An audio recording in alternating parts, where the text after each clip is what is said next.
Chapter 1784. The night wind blew around the lake, making the temperature in the air extremely low. That temperature was enough to freeze an ordinary person to death. However, Fianna had set up a cold barrier around the campsite, so that the people inside the barrier would not feel cold. Hence, Noah and Mira were both facing the cold wind, but they did not feel anything out of the ordinary. They did not speak either, causing the surroundings to be extremely quiet. After an unknown period of time, Mira finally spoke. "Why do you still want to maintain your alliance with me?" Mira's words did not surprise Noah. Noah knew that this young girl would have such a question in her heart. However, Noah did not directly answer. Instead, he pretended not to understand. "Why can't we maintain our alliance with you?" "Because there is no need," Mira said bluntly. "You've already obtained enough magic stones to advance to the finals. There's no need for you to continue fighting. As long as you stay here obediently, you'll naturally obtain the qualifications to advance to the finals tomorrow afternoon. Doing so won't do you any good. Maintaining an alliance with me and continuing to fight will only increase the risk of the magic stones being taken away." Mira turned his head and looked at Noah. "If it were me, I would definitely take a defensive position and stay in the stronghold to avoid unnecessary battles." This was why Mira was puzzled when Noah chose to maintain their alliance during the day. In Mira's opinion, Noah's group had no reason to continue fighting. If they continued to fight, it would only harm them, and there would be no benefits. The most appropriate measure would be to end their alliance with Mira. However, not only did Noah not do that, he even took the initiative to maintain their alliance. Why would Noah do that? What benefits would he gain from doing so? Because of this question, Mira was unable to sleep and pondered for an entire night. Obviously, Mira did not get an answer at all, so he could only ask Noah directly. Looking at Mira's puzzled expression, Noah could not help but laugh, and instead of answering, he asked another question. "Then, why are you still here?" This question stunned Mira. "You just said that if it were you, you would choose to stay in the camp and avoid unnecessary battles to prevent any mishaps." Noah met Mira's gaze. "Then, think about it again. If you were in my shoes, and your side's combat power was almost completely intact, and you obtained enough magic stones to advance to the finals, while the teammates of your ally were all eliminated. With 11 magic stones in their possession, they were of no value. What would you do?" Noah's words woke Mira up from a dream. A person who has no value, possesses 11 magic stones, has all his teammates eliminated, and can't use his contracted spirit alone. If it were a sinister person, there would only be one thing he would do. Noah glanced at Mira. "That's to take advantage of the fact that the other party is still in their own stronghold and is unable to escape to take them down. That way, they will be able to obtain 11 magic stones. Isn't that a huge gain?" Mira's heart clenched, and cold sweat started to form on her forehead. Logically speaking, no matter who it is, they should be thinking of escaping instead of continuing to stay here. "But you chose to stay, and you didn't even suspect that we would attack you."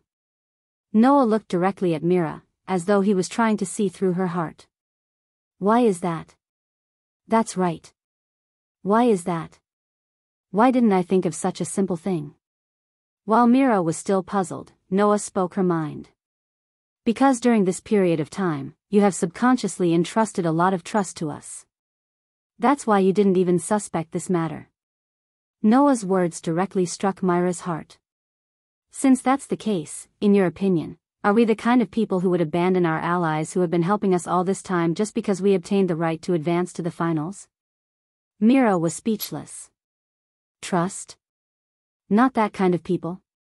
Was it because of this reason that she didn't suspect Noah and the others, and that was why Noah and the others continued to maintain their alliance with her? "You didn't even think in this direction." Noah sighed. "Because, in your heart, these feelings are not allowed to exist, right?" Mira fell into silence. Noah had long guessed Mira's situation and values. Demon sealing eye. It only appeared in noble families that inherited the bloodline of elves. A powerful elf was sealed at birth, and it was a very rare and special eye. Because of the existence of this eye, Myra's value was not small. No matter what, the elf sealed in Myra's eye was a tactical military elf. Moreover, it was an army elf-type elf. Although the conditions for summoning and controlling it were more stringent, it was extremely powerful. In fact, thanks to Mira, Noah had also tasted the benefits of the tactical military elf. If it was used in the military and political aspects, it would definitely bring about huge benefits, right? Take the Elven Sword Dance Festival as an example. If Mira could rely on this tactical military elf to obtain victory, allowing the Rossibel Duchy to obtain the protection of the Elven King in the next few years, and the national strength would greatly increase. That was enough to prove how high Myra's value was. However, this situation did not make Myra's life much better.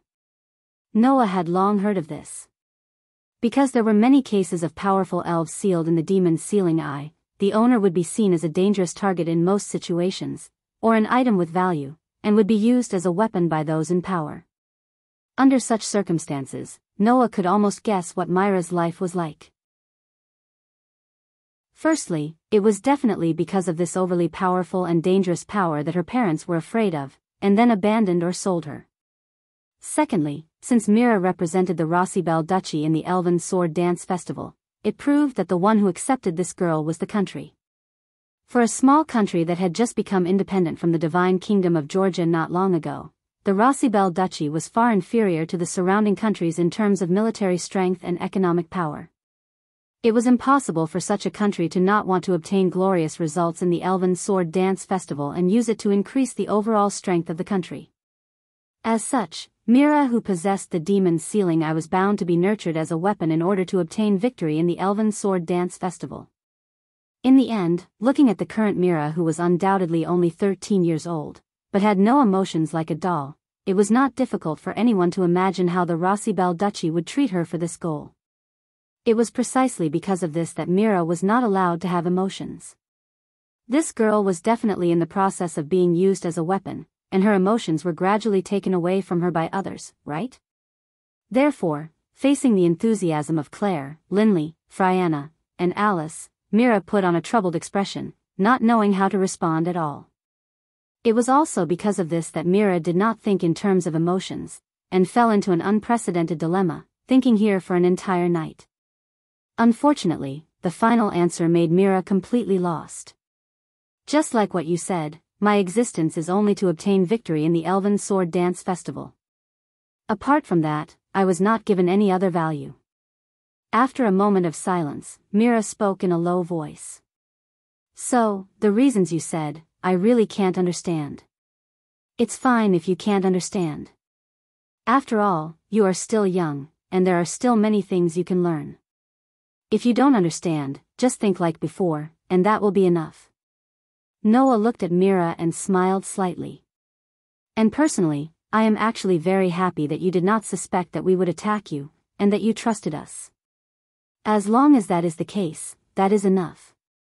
After saying that, Noah extended his hand and patted Myra's head as she stared blankly at him. At least, this proves that you still have human emotions, and that you are not a tool. After saying that, Noah turned around and left. Mira stared blankly at Noah, who was gradually leaving. After Noah left, she subconsciously reached out her hand and touched the head that Noah had just patted dotingly. Feeling the lingering warmth, Mira murmured, "I am not a tool." Chapter 1785. The next day, as soon as the sun rose, everyone came out of their tents and gathered around the extinguished bonfire. Before they gathered, Linley had already prepared breakfast. Although she was a prideful young lady, she was still as virtuous as ever. Everyone sat around the wooden table made of contracted spirits, and enjoyed the sumptuous dishes on the table, eating breakfast in a harmonious atmosphere. Halfway through, Noah brought up the main topic. Today is the last day of the preliminaries of the Elven Sword Dance Festival. The competition will be announced at noon. Before that, the teams that have sufficient magic stones should be guarding their strongholds, while the teams that do not have enough magic stones will be frantically searching for their enemies. If everything goes well, we should be able to obtain more magic stones. So, let's set off after breakfast. Understood. The girls didn't have any objections at all, and all nodded their heads. Looking at the group of girls, Mira stood up and bowed, which was a rare sight. Thank you very much for your help. From Myra's stiff movements, it could be seen that this was definitely not something this young girl was good at. However, Mira still expressed her gratitude to the crowd with stiff movements and tone. Obviously, the conversation last night had caused some changes in Mira. And that scene seemed to be rather novel to the group of young girls. Previously, we were the ones expressing our gratitude to you. This time, it's finally your turn to thank us. Linley seemed to be very happy. Very good, now we're even. You even have to be so calculative about this? Claire was a little dumbfounded by Linley's words. Indeed, you're very prideful. However, Myra's gratitude is indeed very precious. I've never seen it before. Fianna pursed her lips and smiled. This feeling is indeed not bad. So, we don't have to be pretentious, Alice said straightforwardly. Just accept it with a grateful attitude. Saying that, the girls' pretty faces were filled with smiles. Although they didn't really care about Myra's gratitude, they should be very happy that Mira showed her feelings for the first time, right? Mira remained expressionless, but the light in her eyes seemed to be brighter than before. That pair of different colored eyes, under the adornment of that spirit, no longer looked like a doll like before. Instead, they looked more like human eyes. Seeing this scene clearly, Noah couldn't help but smile. He clapped his hands, and the girls stopped their clamor. Then let's quickly finish our breakfast and get ready to go hunting. Hearing this, the girls smiled in unison. Under Noah's lead, they increased the speed at which they ate their food. About 20 minutes later, everyone gathered around the bonfire again. The tents in the camp had been taken down one by one and stored into Noah's gift card. Today was the last day of the Elven Sword Dance Festival preliminaries. Now that they had decided to go out and fight, this camp was no longer necessary. Hence, under Noah's lead, everyone gathered together and walked out of the stronghold after putting away the items they brought in the camp. As soon as they walked out of the stronghold, everyone maintained a formation. The basic formation was Alice, who could fight in close range, at the front, Claire, who was good at fighting in mid-range, at the back, and Linley, who could only fight in long range, ready to support any place at any time. Fianna, whose fighting ability was lower, and Mira, who couldn't use contracted spirits by herself, were in the center of the formation. Noah stayed beside Fianna and Mira, responsible for protecting these two girls who could play a key role.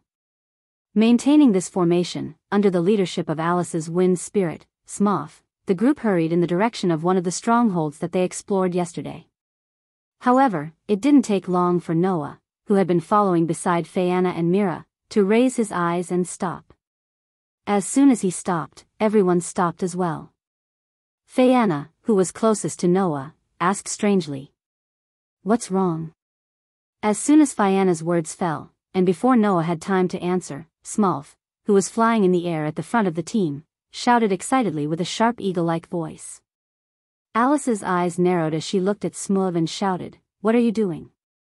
"Ambush." That one sentence made everyone's body tense up. Almost at the same time, in the surrounding forest, figures flashed out and instantly surrounded Noah's group. WH. What? The girls were all shocked. There were two reasons for the shock. One was the number. The team that surrounded them was not just one team of 5, but 2 teams of 10. The other was the country that the 2 teams belonged to. "You are," Mira said in a deep voice, "the representative team of the Holy Tuya Kingdom?" Taking a closer look, the group of girls who had flashed out from the surrounding forest were all wearing the same uniform. With red as the base and white patterns as decorations, it was the exact opposite of Myra's uniform. Considering that the Russell Bell Duchy was an independent country from the Holy Lucia Kingdom and had a bad relationship with the Holy Lucia Kingdom, the uniforms of the 2 countries were similar, but the color scheme was completely opposite. There was nothing strange about it. In addition, the Holy Lugia Kingdom and the Holy Lugia Kingdom both obtained 3 spots to participate in the Elven Sword Dance Festival. There was no need to think about why these 2 teams of 10 would appear together. Teams from the same country acting together? Claire said sarcastically while vigilantly clenching the flame whip in her hand. That's completely different from our country's mode of action. Although the Holy Lugia Kingdom also had 3 teams participating in the Elven Sword Dance Festival, they would not cooperate. This was because everyone had their own wishes that needed to be fulfilled. The Holy Lugia Kingdom was clearly different. They were only fighting for their country, so it was not strange for them to cooperate. However, is it a coincidence that they ambushed here? Or have we been their target from the start? While the rest of the young ladies were vigilant, Noah glanced around at the young ladies as if he had nothing to do and said so. I'm quite curious about this. Noah's words attracted a reply from one of the girls. Don't think too much. Our target from the start was you, the Holy Lugia Kingdom's fairy tale team. Just as he finished speaking, another Holy Lugia Kingdom's elf ambassador spoke with resentment. Mira pays its demon's sealing I should be our Holy Lugia Kingdom's possession. You actually used our possession to obtain so many magic stones. How could we allow you to qualify for the finals? It seems that the actions of Noah and his party during this period of time have fallen into the investigation of the Divine Kingdom of Georgia. Otherwise, these people wouldn't have known that Noah's group had enough magic stones to qualify for the finals. In response, Mira merely looked at the man coldly. My eyes don't belong to your Holy Lugia Kingdom. Hearing this, the surrounding elves sneered disdainfully. Your Russell Bell Duchy became independent from our Holy Lugia Kingdom. Everything in that country should belong to our Holy Lugia Kingdom, including you, Mira pays it. You'd better obediently submit to us. That rude and willful speech made Claire, Linley, Fayanna, and Alice's group reveal angry expressions. Then, the other party said this. I was originally worried that you would hide in your stronghold before the end of the competition. Now that you've walked right into our trap, don't blame us. Your magic stones and demon's sealing I belong to us. After saying this, the Holy Lugia Kingdom's elves surrounded Noah's group and started chanting an elven magic incantation. Suddenly, a dense divine aura surged from the elves' bodies, causing the atmosphere to become chaotic. Noah immediately spoke. Claire. I know. Claire hurriedly chanted an incantation. Red city walls that resist 10,000 soldiers, rise up and burn, a surge of flames suddenly ignited around Noah's group. Chapter 1786. Bang! Scorching flames suddenly rose from the ground, forming a wall of fire in an instant, surrounding Noah and his team. It was a fire attribute elven magic spell called Magic Flame Barrier. As the name implied, it was a defensive elven magic spell that created a barrier of fire. Seeing the walls of fire erupting and protecting Noah's group, the elven envoys of the divine Roha Kingdom sneered. How can a mere elven magic spell cast by a single elf block an elven magic spell cast by 10 elven envoys? As if to prove the veracity of those words, the elven envoys of the divine Roha Kingdom who surrounded the walls of fire released their elven magic spell. Suddenly, scorching flames, chaotic waterfalls, berserk tornadoes, heavy rocks, and pure white flashes attacked from all directions, tearing through space and landing on the magic flame barrier. Bang! As an explosion rang out, the elven magic that gathered the 5 basic elements of fire, water, wind, earth, and holy landed on the fire barrier. It blasted apart the fire barrier in an extremely clean and efficient manner, stirring up dense gales and violent flames that swept out in all directions.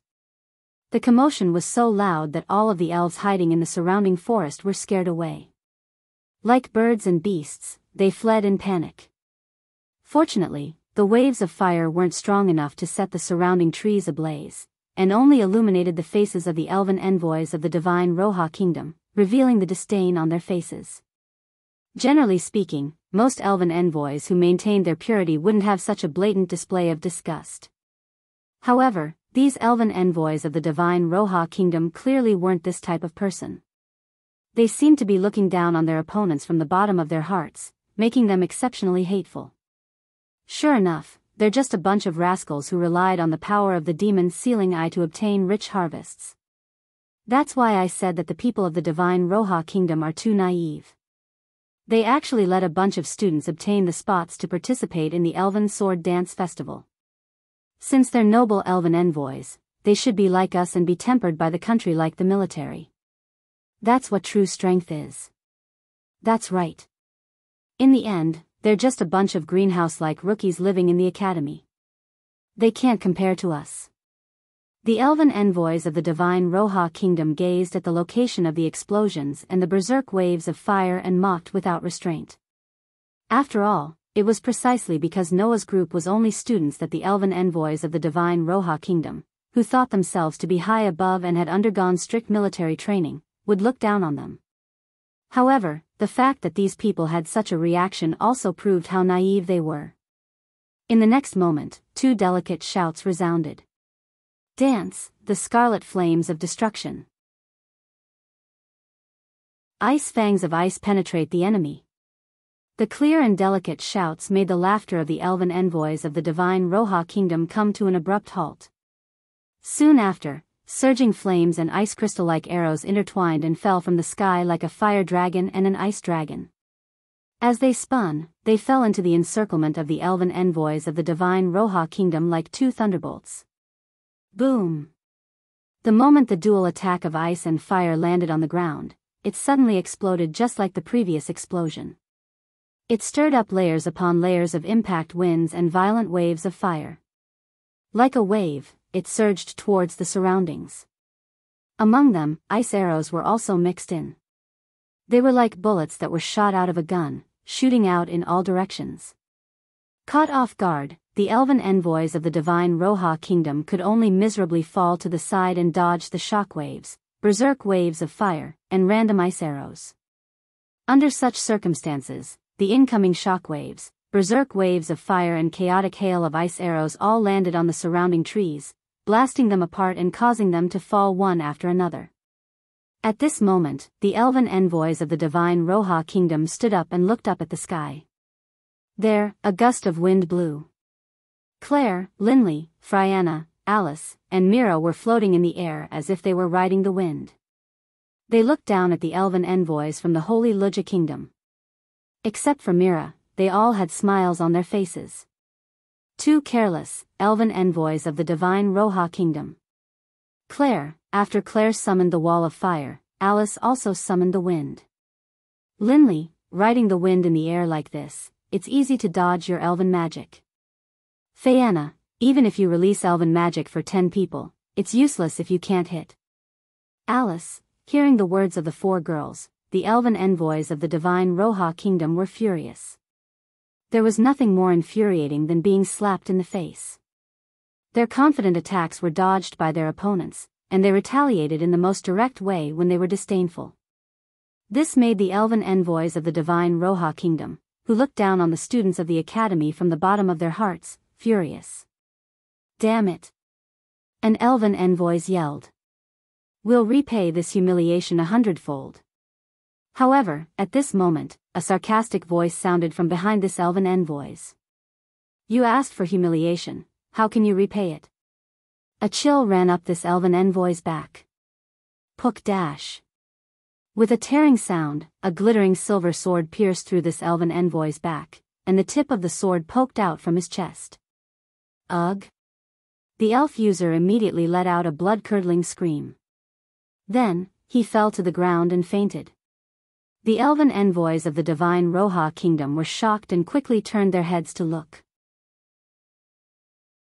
There, Noah, who was holding the demon slayer sword, slowly pulled out the elven device from the fallen elven envoys and looked over calmly. You. The elven envoys retreated subconsciously. When did you? I'm sorry. Noah curled his lips into a smile. Elven magic doesn't work on me, so there's only me. There's no need to dodge at all. After saying that, Noah stomped his foot. His figure was like a cheetah as he suddenly dashed toward the nearest elven envoy. You seem to look down on students. I'm sure that being defeated by a group of students with an absolute advantage in numbers, today's experience will be unforgettable for you, right? As soon as this sentence entered that elven envoy's ears, the silver holy sword turned into a dazzling sword light and flashed. Slash.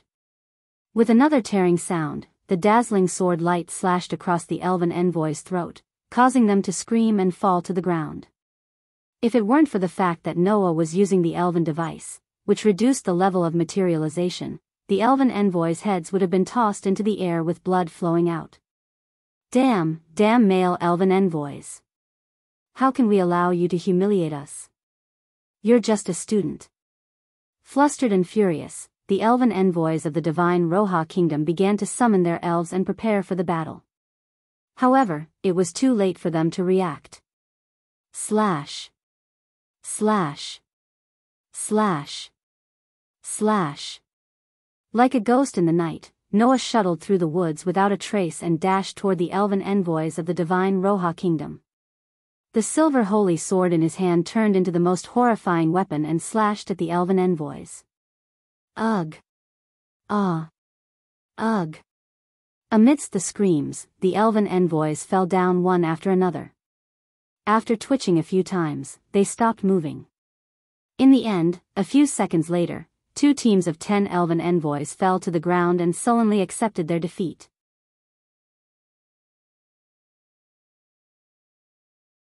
Chapter 1787. The forest regained its silence. In the open space that had once turned into a battlefield, the elven ambassadors from the Holy Roha kingdom had all collapsed and fainted. Claire, Linley, and Alice stepped forward and searched the 10 elven ambassadors from the Holy Roha kingdom. After a while, they all came before Noah with grave expressions. No, we still can't find anything. Claire's tone was full of vexation. We didn't find a single magic stone. Hearing that, Noah frowned slightly. Why aren't there any magic stones? Linley asked in confusion. Could it be that these people didn't carry any magic stones with them? No, that's impossible. Alice shook her head and denied that. If they didn't carry magic stones with them, then after a period of time, these elven ambassadors would be forcibly teleported back to the Great Shrine. It's impossible that they didn't carry magic stones with them. Then why didn't we find any magic stones? Fianna asked in confusion. Could it be because we didn't find any? Just as Fianna's words fell, the bodies of the elven ambassadors from the Holy Roha kingdom on the ground began to flicker with light. A magic formation suddenly appeared below them and enveloped them in light. In the next moment, under the gazes of Noah and the others, the elven ambassadors from the Holy Roha kingdom turned into light particles one after another and disappeared under the magic formation. This scene caused the group of young girls to look at each other in dismay. There is no doubt that before these people ambushed us, they definitely still had magic stones on them. However, after we defeated them, the magic stones on them disappeared. This teleportation phenomenon is the best proof. Noah turned his head and looked at Mira. Mira, what do you think? Mira was silent for a moment and then said. I'm afraid that the elven envoys of the Holy Korea Kingdom had already decided before they ambushed us that no matter what the outcome was, they would place all their magic stones on the remaining team before the end of the competition or before they were defeated and allowed that team to advance to the next round. Myra's words made the girls' hearts tremble. So that's how it is. Claire smacked her lips. These people have already set up a teleportation magic spell on themselves. Are they planning to gather all the magic stones on the last remaining team of the Holy Roha Kingdom? After all, although the strength of these elven envoys is not bad, it's unlikely for them to win in the finals. The Holy Korea Kingdom should have ordered them to assist the real trump card team, right? Viviana sighed. Without a doubt, that's Luminalise St. Richette's team. Of the 3 parties from the Holy Roha Kingdom, the one with the highest chance of victory was naturally Luminaris's party, who had fought Liliana Subble in the finals of the Elven Sword Dance Festival 3 years ago. Luminaris was the true trump card of the Holy Taija Kingdom. She was definitely not inferior to Leola of the Dragon Duchy of Doragonia. Based on the Holy Taija Kingdom's policy of treating the elven envoys as soldiers, it wasn't strange for the other two parties to assist Luminaris's team and help them win. Therefore, before the elven envoys of the Holy Taja Kingdom decided to ambush Noah's party, they should have already decided that regardless of whether they succeeded or not, they would activate the teleportation magic spell on themselves and send all the magic stones to Luminaris's team to help them advance. I thought they were just a bunch of arrogant fellows. I didn't expect to be tricked in the end, Alice said with some admiration. In the end, they're still elven envoys who aim to be soldiers? It seemed that Alice, who came from a martial arts family, had changed her opinion of the elven envoys of the Holy Taja Kingdom. However, that wasn't strange. After all, the Frangelto family was the one in charge of the military of the Holy Taja Kingdom. In other words, we fought for nothing this time. Lynn Silei pouted, feeling rather indignant. What a hateful result. You should be content, Noah said with a chuckle. Generally speaking, being ambushed by two parties of 10 elven envoys from the same kingdom would most likely result in total annihilation. It's already considered good that we were able to turn the tables and defeat them without any casualties. Noah's words made the girls ponder for a while, and they agreed with him. However, it's true that we fought for nothing, Noah reminded. Being entangled by the elven envoys of the Holy Taja Kingdom has indeed wasted a lot of our time. There's not much time left before the end of the competition, and we have to hurry for Myra's sake. The girls nodded in agreement.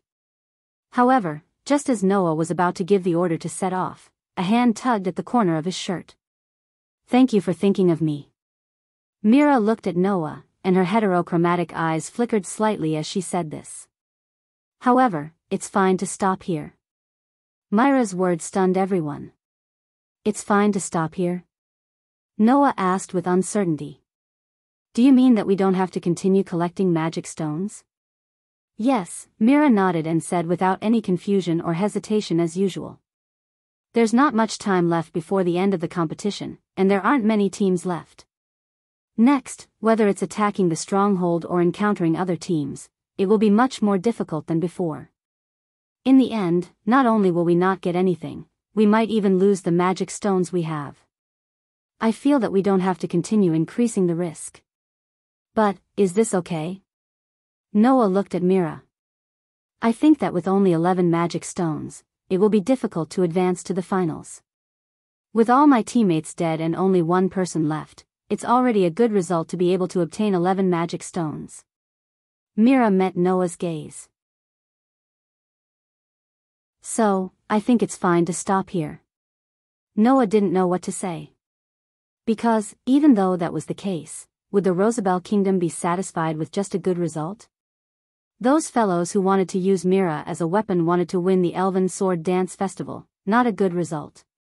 If Mira gave up just like that, the Rosabelle Kingdom would definitely be furious, right?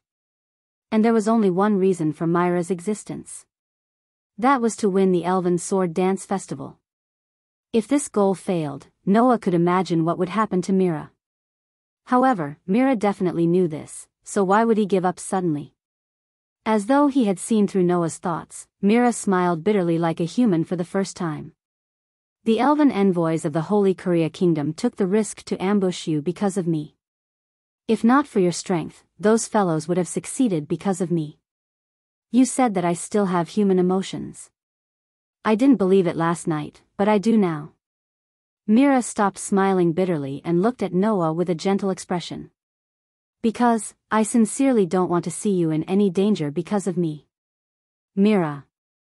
Claire, Linley, Fayanna, Alice, and the other girls were somewhat moved. Obviously, Myra's words, which were full of emotions, impacted them greatly. They had never felt this from this girl before.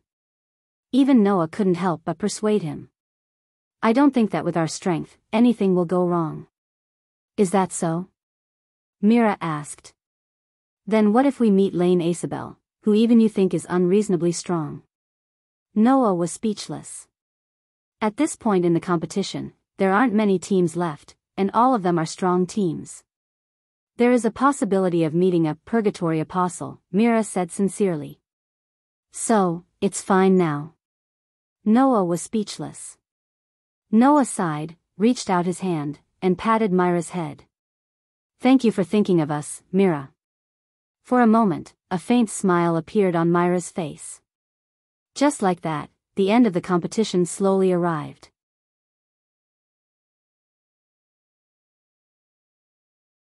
Chapter 1788. Just like 7 days ago when the Elven Sword Dance Festival officially opened, the vast grand sacrificial hall was packed with people. On the altar, the elven concubines who served the 5 elven kings stood side by side in a row with their eyes closed as if they were conserving their energy. They looked very elegant and noble. Clang! At a certain moment, the teleportation circle on the altar flashed with a dazzling light that illuminated the entire grand sacrificial hall, causing the audience to squint their eyes slightly. In the dazzling light, the elven envoys suddenly appeared one after another. Oh! Looking at the elven envoys who were teleported back, the audience around them cheered enthusiastically. This was because the elven envoys who were teleported back until now were all strong players who had not been eliminated until the end.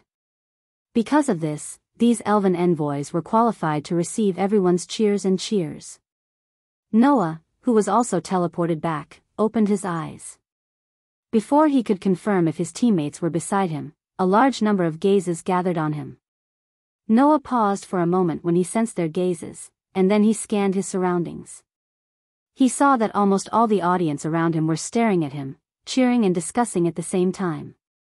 Is that the male elven envoys who fought with the strongest sword dancer on the first day of the Elven Sword Dance Festival? That was so exciting, that sword dance. Yeah, I saw it too. I didn't expect that male elven envoys to be so powerful. Moreover, he used the same sword technique as Liana Subble. That's amazing. Similar words were constantly heard from the cheering audience around them, causing the elven envoys of the other teams who were also teleported back to turn their gazes to Noah. Noah raised his eyebrows as he faced the gazes of the crowd. He almost forgot that during the competition, the images of the battles in the forest would be sent back to the grand sacrificial hall by the elven envoys of the gods' parliament for everyone to see. On the first day of the Elven Sword Dance Festival, Noah suddenly went to the elven envoy of the Purgatory Apostles and performed a sword dance with Liana Subble. He was also transported to the great shrine in perfect condition, right? That sword dance must have given these spectators a great shock. Therefore, the moment Noah appeared, he immediately became the focus of everyone. The enthusiastic cheers and discussions made Claire, Linley, Fianna, and Alice somewhat bewildered. Claire lowered her voice and asked Noah in astonishment. What did you do to the Purgatory Apostle on the first day? It's nothing. Noah smiled bitterly. It's just a fight, don't make a fuss. After saying that, Noah raised his eyes and looked past everyone at the corner of the altar. Over there, the elven envoys belonging to the Purgatory Apostles were still wearing their black robes. Their faces were completely covered, as if they were trying to reduce their presence. They quietly stood in a row. However, Noah could clearly feel the gazes of the Purgatory Apostles. Some of the gazes were full of anger, some were full of fear, and some were full of resentment. The gaze full of anger came from Malya. Come to think of it, at that time, Malya didn't have any power to fight back in Noah's hands, which made her very angry. The gaze full of fear came from Lily. After seeing Noah's terrifying strength, this girl from the Elfie clan already regarded Noah as an undefeatable enemy. And the gaze full of resentment came from Sarah. For this extremely prideful witch, Noah killing her without any explanation was probably the biggest humiliation of her life. On the other hand, Lotus and Red Lotus glanced at Noah at the beginning, then lowered their heads and hid their faces under their hoods. No one knew what they were thinking. Noah smirked at the completely different reaction of the group of people. He no longer paid attention to them. At this time, on the altar, the 5 elven envoys opened their eyes at the same time. The surrounding cheers suddenly stopped abruptly and disappeared completely. On the altar, the elven envoys all looked at the 5 elven envoys. Under everyone's gaze, one of the elven envoys stepped forward. Now, I will announce the results of the Elven Sword Dance Festival preliminaries. Please look at the screen here. After saying that, the elven envoys raised her hand, holding a piece of elven Oregon. the fairy or emitted a dazzling light and released a screen. It was like a projection that was projected above the altar. On the screen, the results of the Elven Sword Dance Festival preliminaries were imprinted in everyone's eyes. First place, Alpha Empires, Purgatory Apostle, Team, Magic Stones obtained, 35. Second place, Audesia Empires, Fairy's Tale, Team, Magic Stones obtained, 29. Third place, Holy Georgia Kingdoms, Saint Knights, Team, Magic Stones obtained, 21. Fourth place, Duragunia Dragon Duchies, Dragon Emperor Knights, Magic Stones received, 15. As for the remaining 20 Magic Stones, Russell Bell Duchies, Lipa Legion, Team had 11 Magic Stones and was ranked 5th. Unfortunately, they couldn't enter the top 4 and couldn't advance to the finals. The rest of the Magic Stones were scattered among the Elven envoys who were lucky enough to survive to the end. Naturally, they couldn't stand out. Looking at the results, Claire, Linley, Frianna, and Alice all cheered and hugged each other. In the high sacrificial hall, the audience belonging to the Alpha Theocracy, the Ordesian Empire, the Holy Georgia Kingdom, and the Dragon Duchy of Draco burst into cheers, which echoed throughout the entire high sacrificial hall. Under the cheers, the rest of the Elven envoys who didn't get selected left dejectedly. In the end, only the Fairy's Tale, the Purgatory Apostles, the Saint Spirit Knights, and the Dragon Emperor Knights remained on the altar. Under the cheers of the audience, Noah stared at the rankings displayed on the screen and more or less understood. Sure enough, that little girl called Mauya also has a tactical level Elven envoys? If it wasn't for the powerful Elven envoys that were specially used for war and could attack the strongholds full of enchantments, traps, and envoys, then the Purgatory Apostles' Elven envoys shouldn't have gotten more than Noah's team. Unless that unfathomable Red Lotus had some big killing trump card that Noah didn't know about. Otherwise, with the type of Elven envoys that Lotus had, it should be the same as Noah's Holy Sword. Because it wasn't suitable for large-scale battles, it couldn't guarantee that the Elven envoys would have gotten more than Noah's team. While Noah was deep in thought, the Elven envoys on the altar continued to announce the results. Before the start of the finals, we will hold a ceremony to express our gratitude to the Elven King. The contestants who have qualified for the finals will have 2 days to rest and recuperate. We look forward to your most beautiful sword dance for the great Elven King, and at the same time, show your strength to the world. After that, the Elven envoys bowed and saluted in unison. Then, under the cheers of the audience, they slowly left the hall. Almost at the same time, the Elven envoys under the Purgatory Apostles' Elven envoys left silently. The Saint Spirit Knights also left under the lead of a young girl. However, before leaving, the girls seemed to have glanced at Noah's direction. Noah knew. That girl was most likely Luminaris. Obviously, the other party already knew who defeated the other 2 teams of the Holy Curia Kingdom. It seemed that in the finals, not only the Purgatory Apostles, but also the Saint Knights might have their eyes on him. Just as Noah was thinking this, another scorching gaze was cast on him. Noah turned his head and looked over. He saw Leola looking at Noah with eyes full of fighting spirit. After a while, she led the team and left the scene. Well, maybe everyone will have their eyes on me. Of course, this matter would only need to be considered during the finals. Now, Noah had one more thing to do.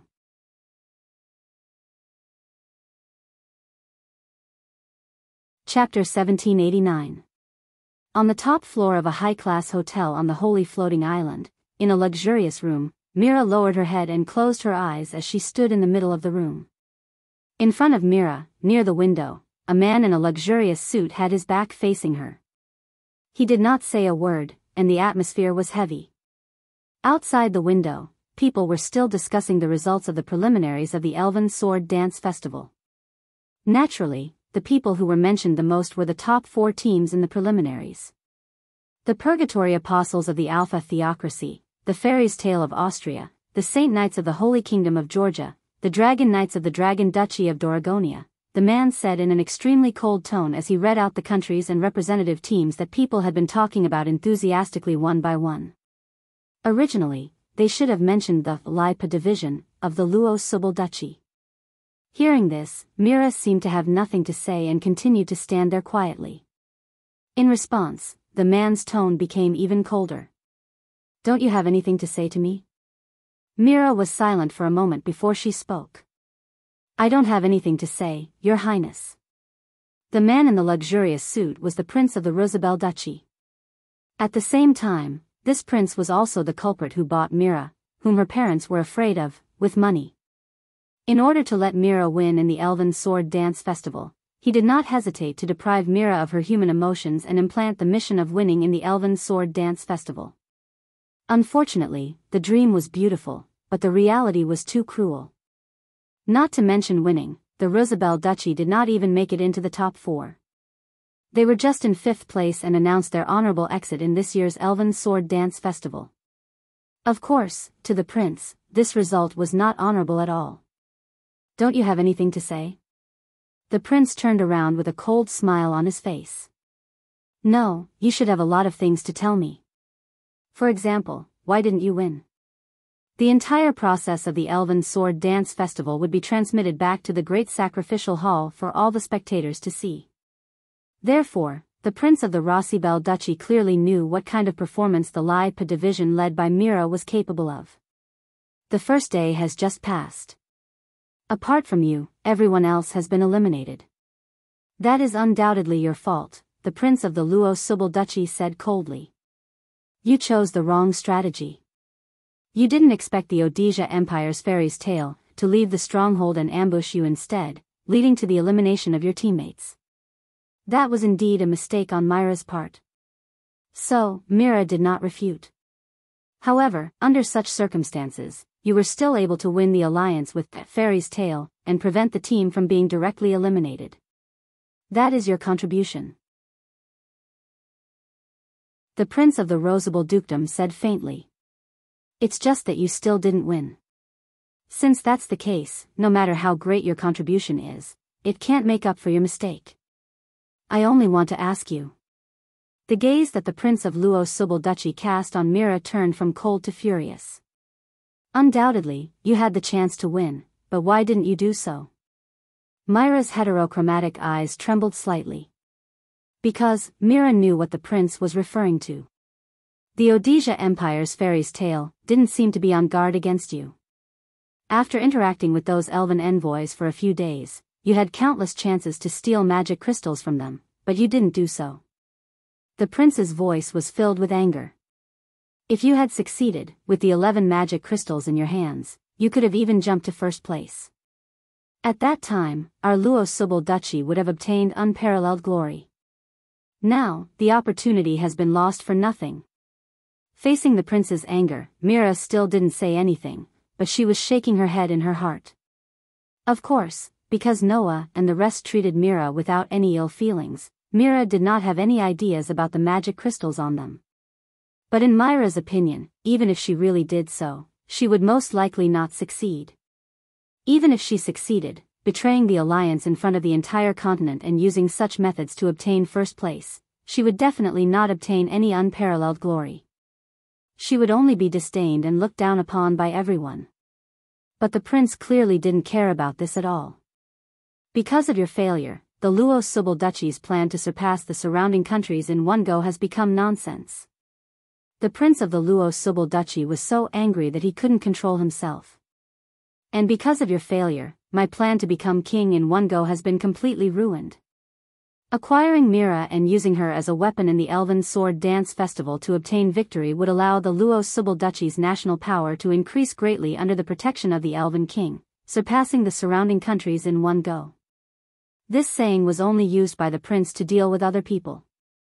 This prince was not so kind-hearted to the point of being tired for the sake of the country and its people. The reason why he did this was only because once Mira successfully obtained victory in the Elven Sword Dance Festival, as the person who nurtured her, this prince's reputation in the country would instantly reach the peak, surpassing the other successors of the royal family in one go. At that time, the current king would definitely appoint him as the next successor to the throne, allowing this prince to obtain the entire country. It was for this purpose that the prince did his best to nurture Mira, and in order to not make any mistakes, he nurtured Mira into a tool. Now, all of these plans would be for naught. How could this not make the prince furious? Since you can't even complete your mission, then what's the point of me nurturing you? The prince took a deep breath, suppressed the anger in his heart, and looked at Mira with extreme coldness.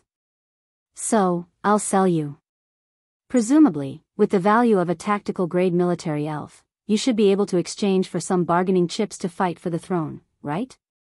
The merciless judgment did not cause Mira's heart to waver much. After all, Mira had already more or less expected this result. This was the fate of being a tool. Living in this world as a prop, and then welcoming death as a prop. That was what Mira had always thought. If there was anything different in Mira's mind after learning about this fate, it would be that there was still some hope in her. Thinking back to the scene during the competition, when Noah, Claire, Linley, Fayanna, and Alice had treated her like their own little sister, Mira prayed silently in her heart. She hoped that before she died as a tool, she could obtain that kind of happiness one more time. As she prayed, a voice that was extremely familiar to Mira echoed in the room. Sell? That's good too. Such a soft murmur made Mira's eyes widen abruptly. The Prince of the Russell Bell Duchy was shocked. He turned his head abruptly and looked towards the source of the voice. Then, the prince saw it. On the window that should have been empty, a person was sitting on the edge of the window, looking at him with a pair of dark and deep eyes. The prince recognized this person. No, it should be said that he had seen this person's shocking performance on the screen in the Great Sacrificial Hall. It's you? The prince exclaimed in shock. The male elf envoy of the Audisia Empire? The person who came was Noah. Noah. Mira's expression from the beginning, even when she was told that she would be sold as a tool, finally changed. Why? Ignoring Mira's shock, Noah looked at the Prince of the Russell Bell Duchy, his voice emotionless. You just said that you want to sell Mira, right? Only then did the Prince of the Russell Bell Duchy react.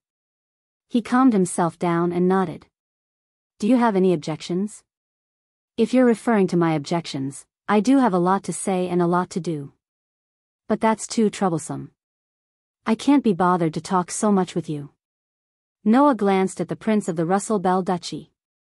Since you want to sell Mira, then name a price. WH. What? The Prince of the Russell Bell Duchy was stunned. As for Mira, she was stunned on the spot.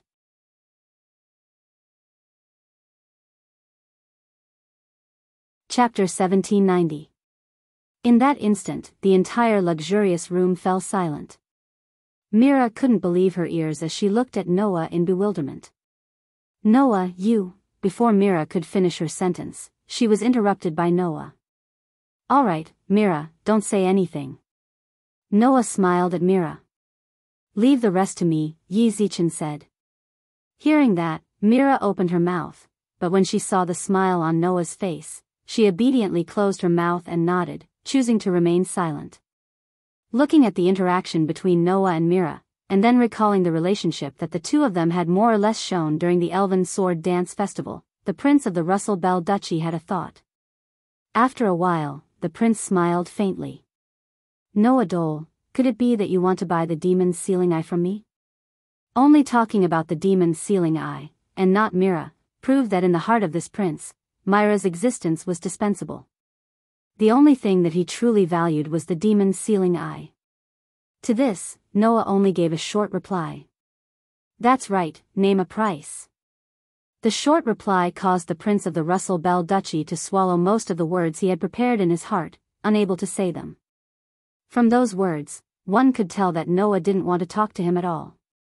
A mere elven envoy actually dared to treat a prince of a country with such an attitude. This would only give rise to one feeling. That was, the other party didn't even put this prince in his eyes. The Prince of the Russell Bell Duchy couldn't help but feel some anger in his heart. However, as a member of the Wang family, this prince wasn't at the level where he couldn't control his emotions.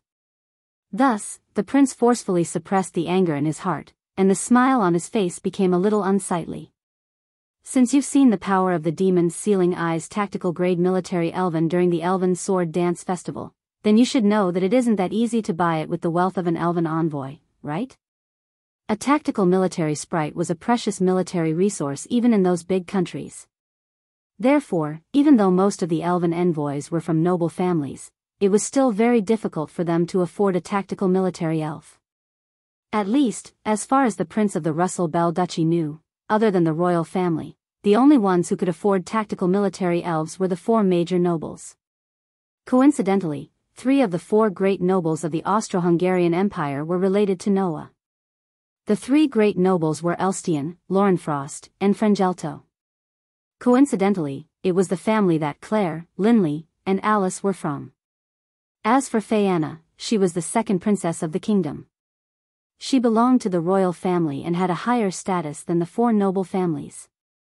From the looks of it, if Noah's teammates were to make a move, it wasn't impossible for them to obtain a tactical military elf. But as far as I know, the Elstian family has already declined, and their title has been stripped.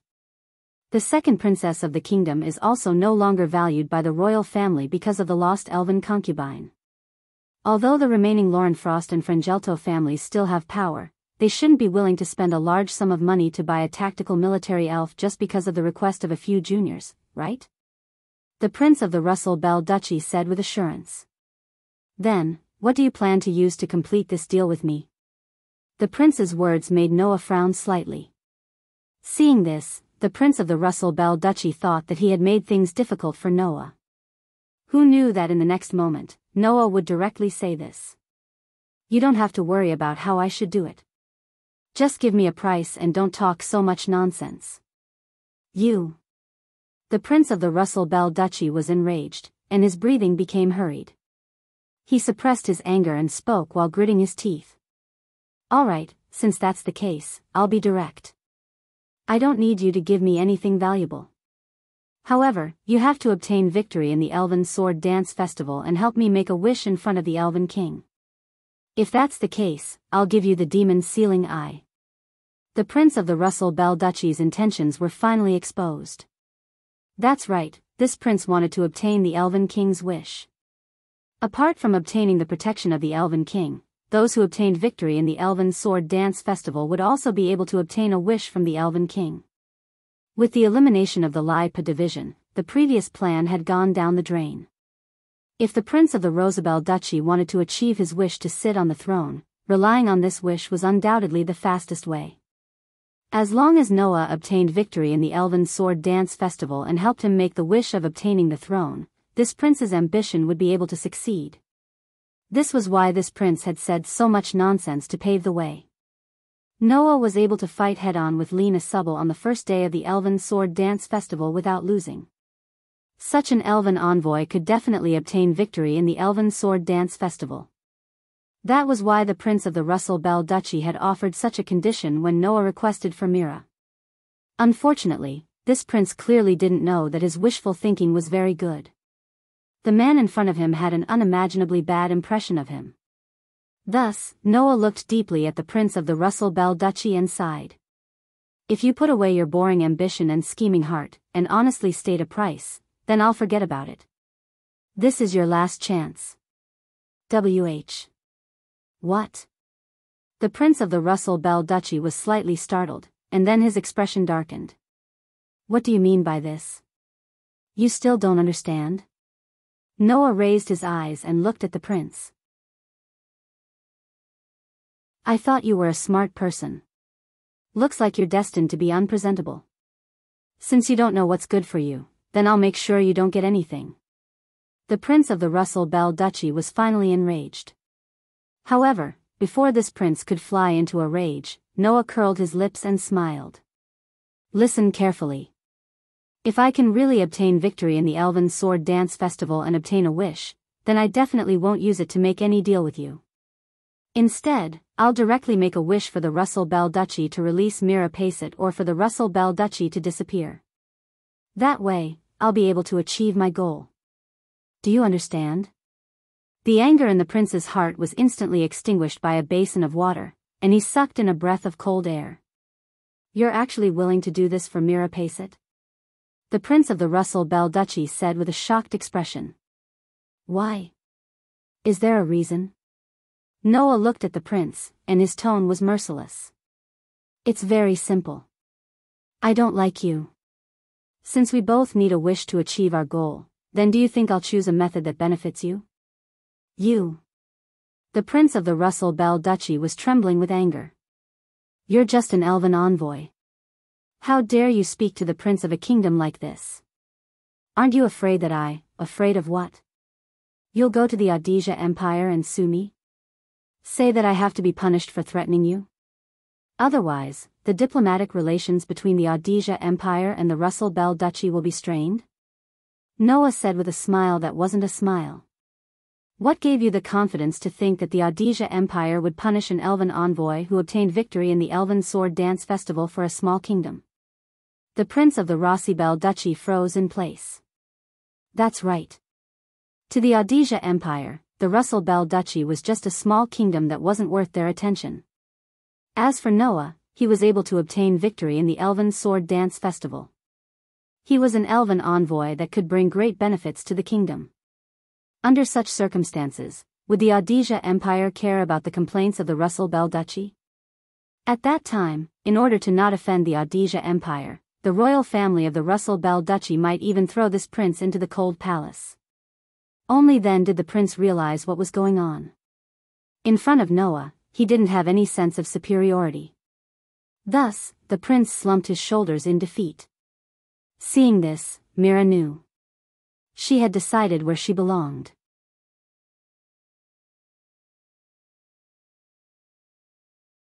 Chapter 1791. In the end, in order to prevent Noah from being disgusted by him, he made such a cruel wish when he won the Elven Sword Dance Festival. In the end, the Prince of the Russell Bell Duchy didn't even dare to offer a price to Noah. He directly transferred Myra's ownership to Noah as if he was trying to curry favor with him. In other words, this prince had given away the tactical military sprite in a way that did not require anything in return. That was enough to be condemned as a prodigal son by others. Even if he was a prince, the Russell Bell Duchy was still a small country. Giving away a tactical level military elf just like that was a prodigal act no matter how one looked at it. However, this was also a way to avoid disaster, right? If he didn't take advantage of this time to change Noah's impression of him, the Prince of the Russell Bell Duchy had a premonition that if Noah really won the Elven Sword Dance Festival, he definitely wouldn't mind making the wish he mentioned before. Since that was the case, he might as well use this method to sell a favor. Although, this favor wouldn't be taken to heart by Noah at all. Just like that, Mira officially left the Russell Bell Duchy and was brought back by Noah. After that, Claire, Linley, Fayanna, Alice, and the other girls who found out about this matter were shocked that Noah had done something incredible, but also very happy to accept Mira. Thinking about it, the girls were also very worried about Myra's situation before, right? Therefore, although Noah's actions were unexpected, he received the approval of the girls. However, when it came to the arrangement for Mira, Noah was a little troubled.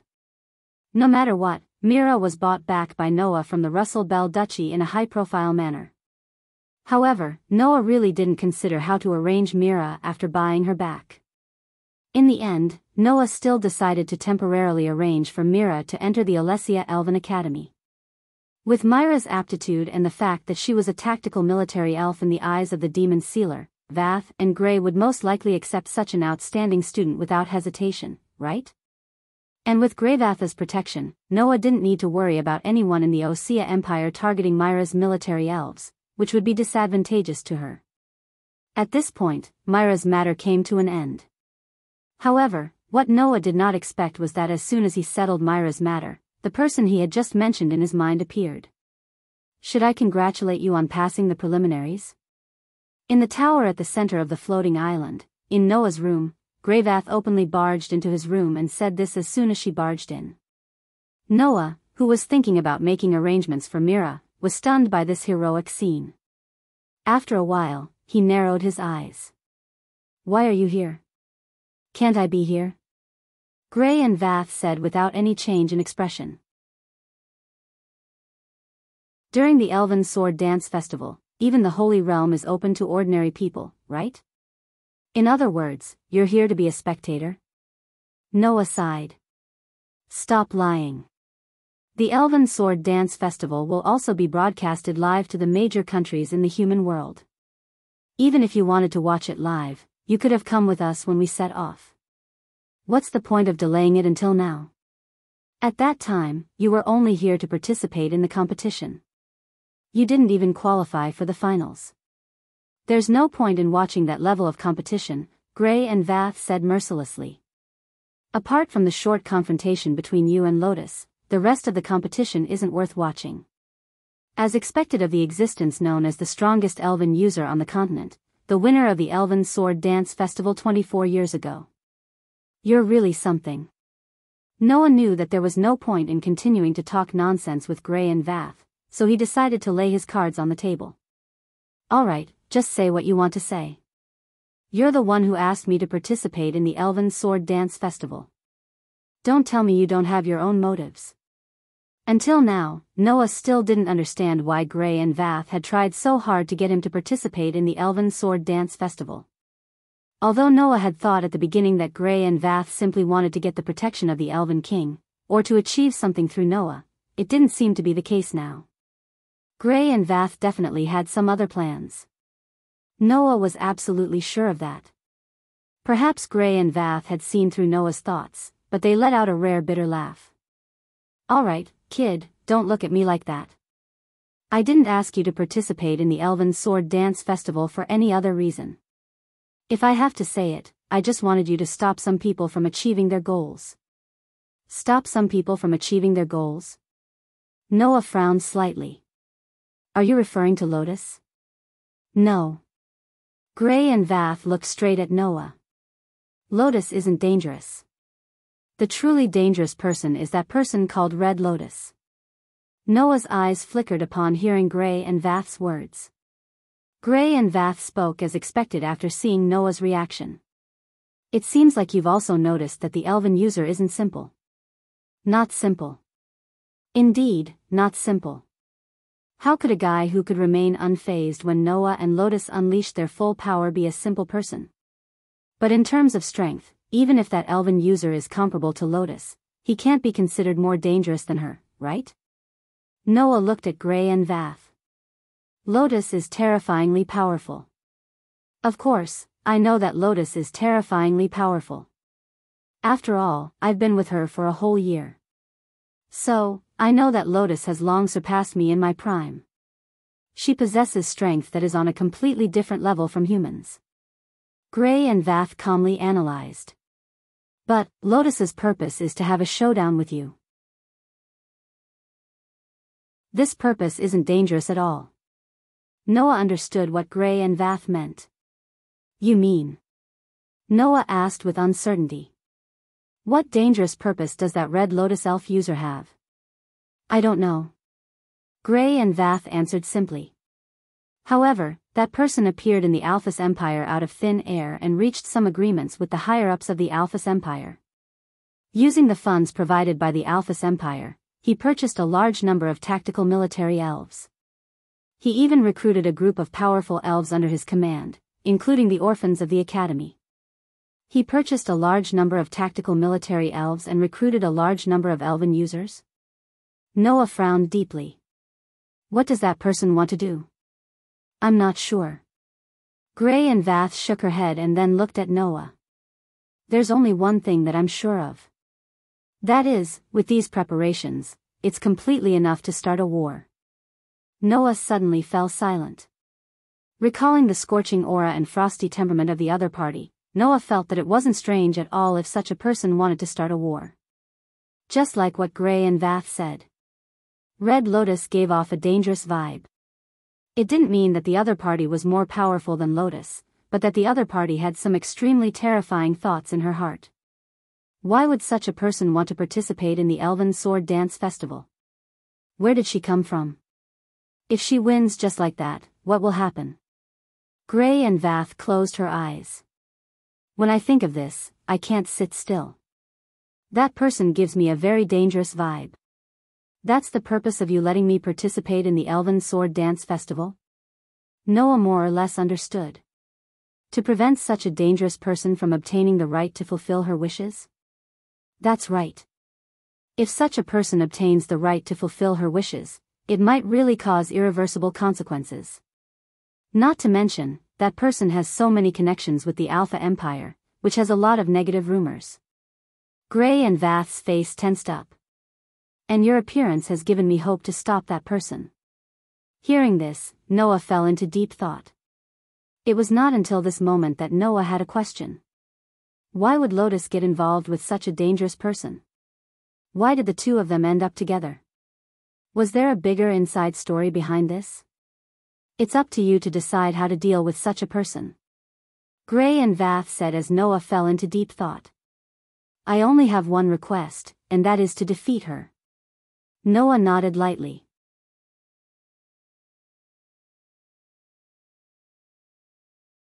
Chapter 1792. Night gradually fell. Noah came out of his room and prepared to go to the place where the girls and the team were and have dinner with them. In the end, after thinking so much, I still can't figure out the purpose of the elf messenger named Red Lotus. Even her identity seems so mysterious. According to Gray and Vath, the first time they noticed the existence of Red Lotus was a very accidental situation. It was mentioned before that the merchants of the Skeleton Alliance would often sneak into the Academy City where the Elven Academy was located and sell spell engravings to some students who were thirsty for power. As the Dean of the Elven Academy, Gray and Vath naturally wouldn't turn a blind eye to this matter. Therefore, they had been arranging for people to monitor the movements of the Skeleton Alliance. And the base of the Skeleton Alliance was in the Alpha Theocracy. In the process of monitoring the Skeleton Alliance, Gray and Vath discovered the existence of Red Lotus. She even found out that she was wantonly purchasing military elves through the channels of the Skeleton Alliance. She inquired about the location of those lonely and helpless elf messengers and recruited them under her command. From the actions of Red Lotus, Gray and Vath found something wrong, so they had been paying attention to the movements of Red Lotus. It was under such circumstances that Gray and Vath got the information that Red Lotus was preparing to participate in the Elven Sword Dance Festival. Gray and Vath, who were keenly aware that something terrible would happen if such a dangerous person won the Elven Sword Dance Festival, finally began to feel nervous. Therefore, later on, the appearance of Noah made Gray and Vath have the idea of training him and letting him participate in the Elven Sword Dance Festival to stop Red Lotus. In addition, Gray and Vath also found out that Red Lotus and Lotus were secretly in contact.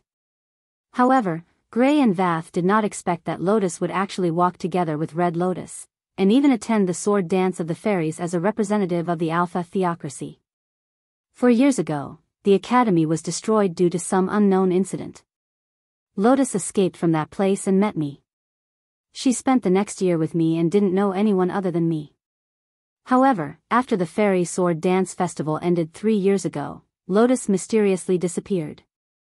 Even though I sent people everywhere to look for news of Lotus, I still couldn't find her whereabouts. It was only when Lotus broke into the Academy and fought with you that I saw her again. I don't know who Lien has been with and what kind of life she has been living in the past 3 years. If even I can't get any information, it proves that Lien's whereabouts had been deliberately hidden by someone. Perhaps Hong Lien is one of the reasons. The above information was told to Noah by Gray and Vath. This made Noah feel that this matter was very strange. He still remembered that Lotus told Noah this when they met in the academy because of Versilia's matter.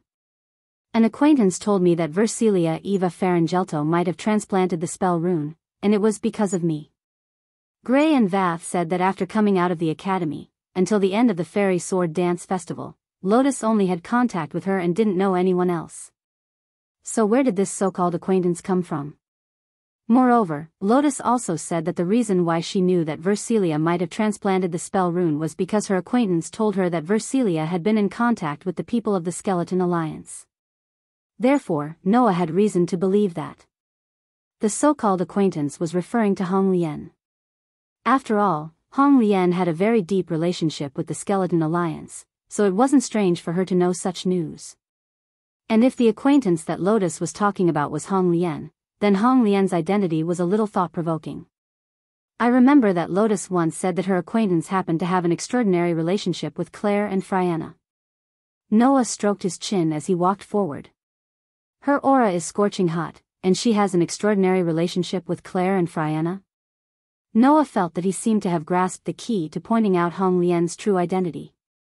In addition, Losty also mentioned that Hong Lian seemed to have formed a contract with a mythical elf. This made Noah's mind flash, and he suddenly stopped in his tracks. It can't be. Noah couldn't help but murmur. Could it be that Hong Lian is that person? If it was really as Noah thought, and Hong Lian was that person, then it wouldn't be a joke.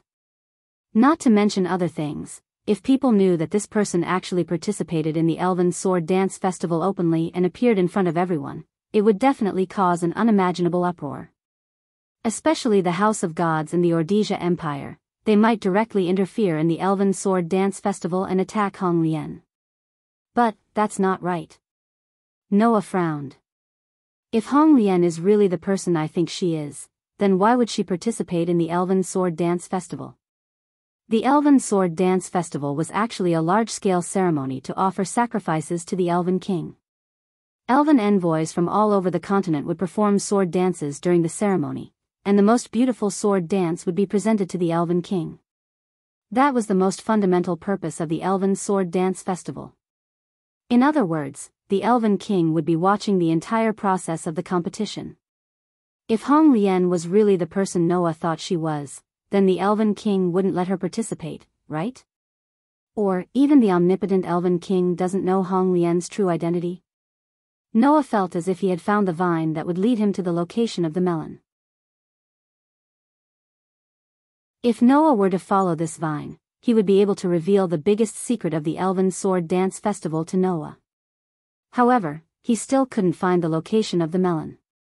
Therefore, it was still a long way to go if he wanted to follow the vine to the melon. However, if it's really as I think, and Red Lotus is that person, then we have to consider whether or not we should let Claire and Fianna face her in the finals, or even let them meet. Thinking of this problem, Noah's expression became more or less dignified. At this moment, a voice sounded from behind Noah. "What are you thinking about here alone?" The sudden voice startled Noah. He turned his head and subconsciously looked behind him. In the next second, Noah was stunned and cried out in surprise. "Why is it you?" The person who appeared behind Noah was a young lady with shoulder-length black hair and a beret with a flying dragon emblem on her head. She exuded a strict temperament. She was the trump card of the Dragon Duchy of Doragonia, the leader of the Dragon Emperor Knights Leola Lancaster. "You didn't notice my presence even when I got so close?" Leola looked straight at Noah. This isn't the performance of a powerful elven envoy who is on par with Lyanna Subble. Noah could clearly hear the dissatisfaction in Leola's words.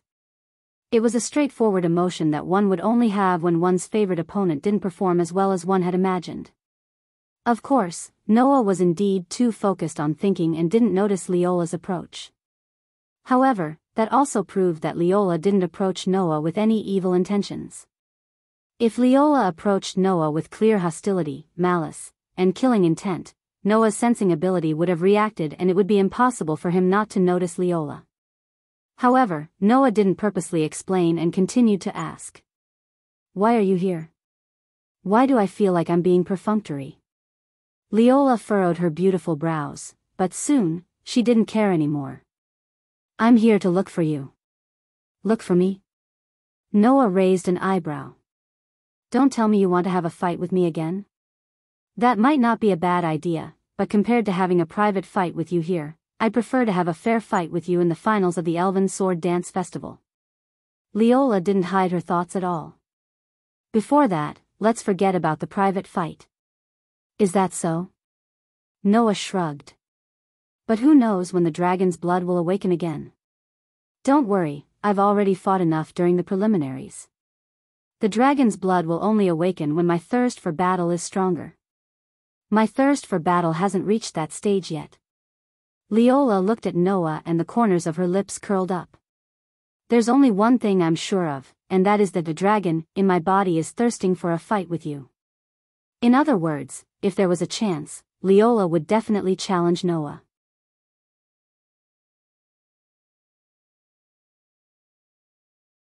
Chapter 1793. Even though they hadn't known each other for a long time and had only met 2 to 3 times, Noah more or less understood Leola Lancaster. In simple terms, she was a person who was loyal to her instincts.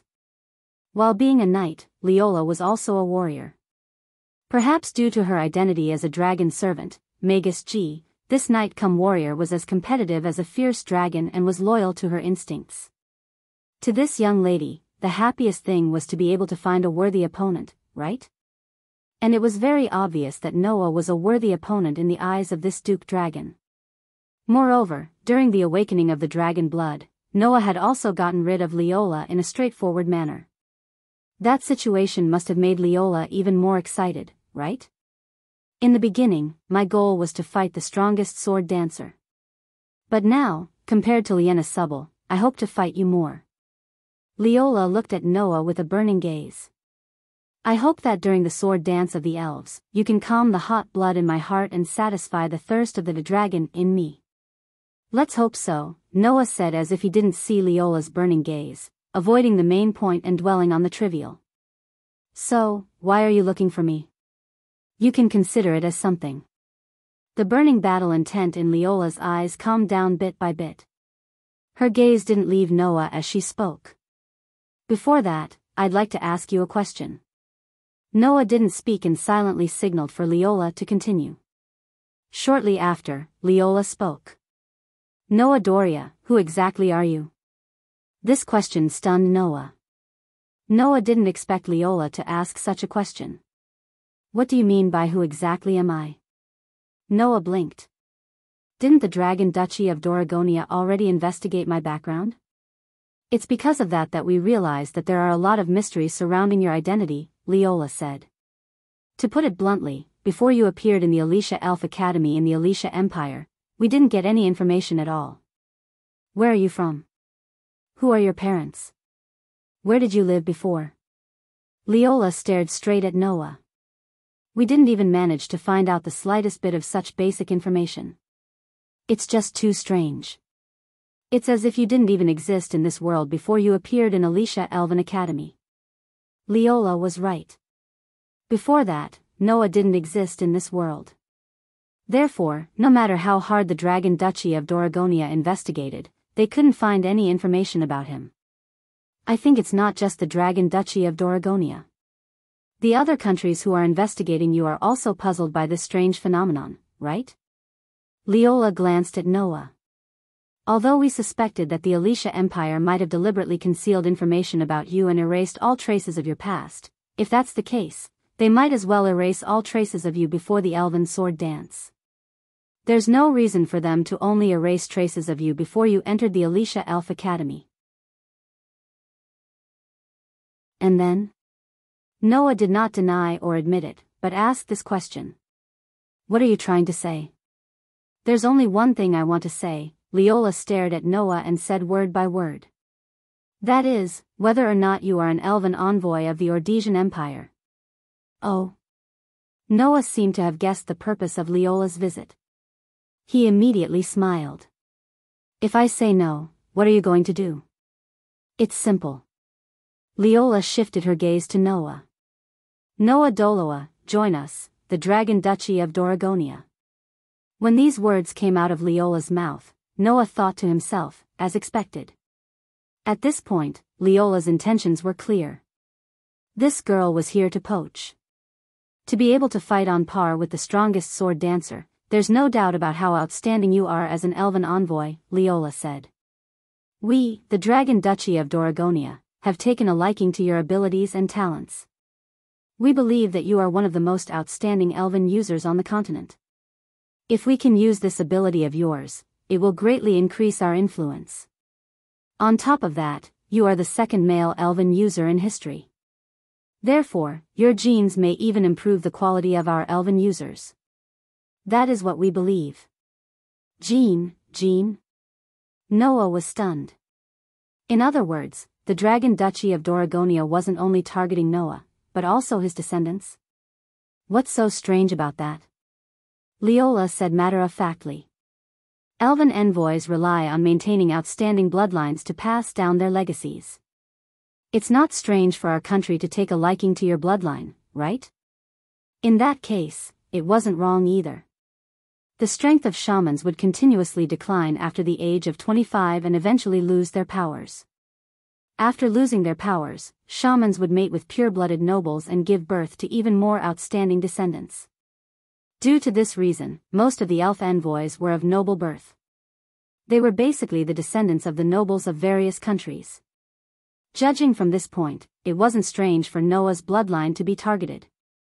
Normally, elf envoys would mate with pure-blooded nobles in order to maintain their bloodline.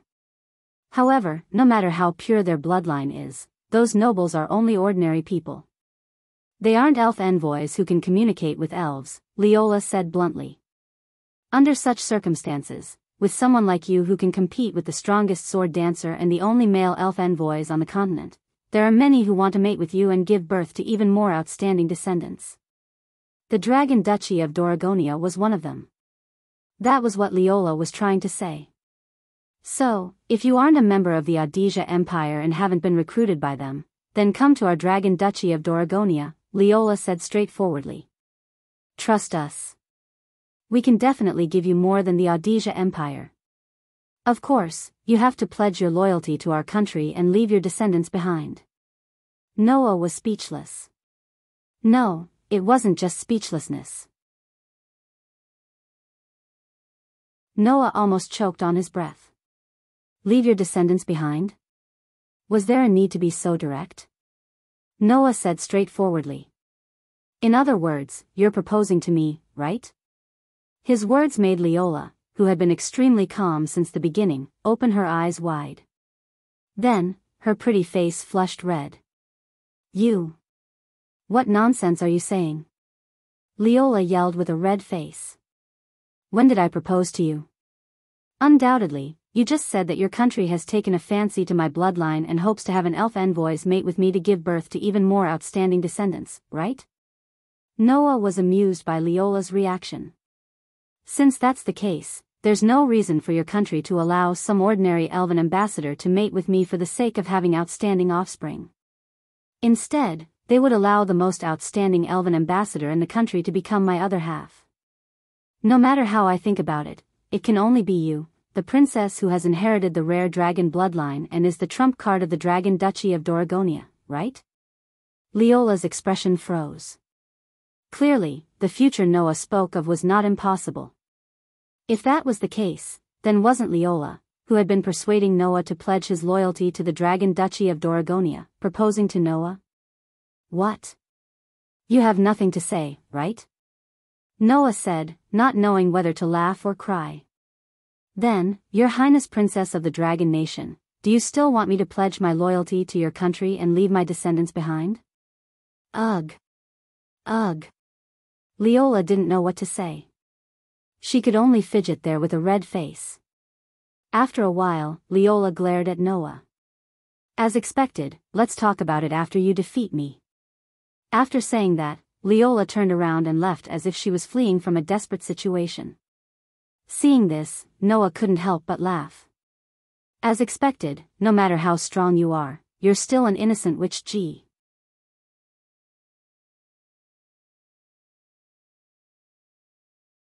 Chapter 1794.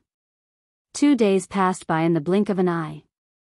When the sky was once again shrouded in darkness, dazzling fireworks bloomed one after another in the sky above the Holy Realm's floating island. While illuminating the entire starry sky, they painted a variety of flames. The scene was exceptionally gorgeous. However, those fireworks were not ordinary fireworks.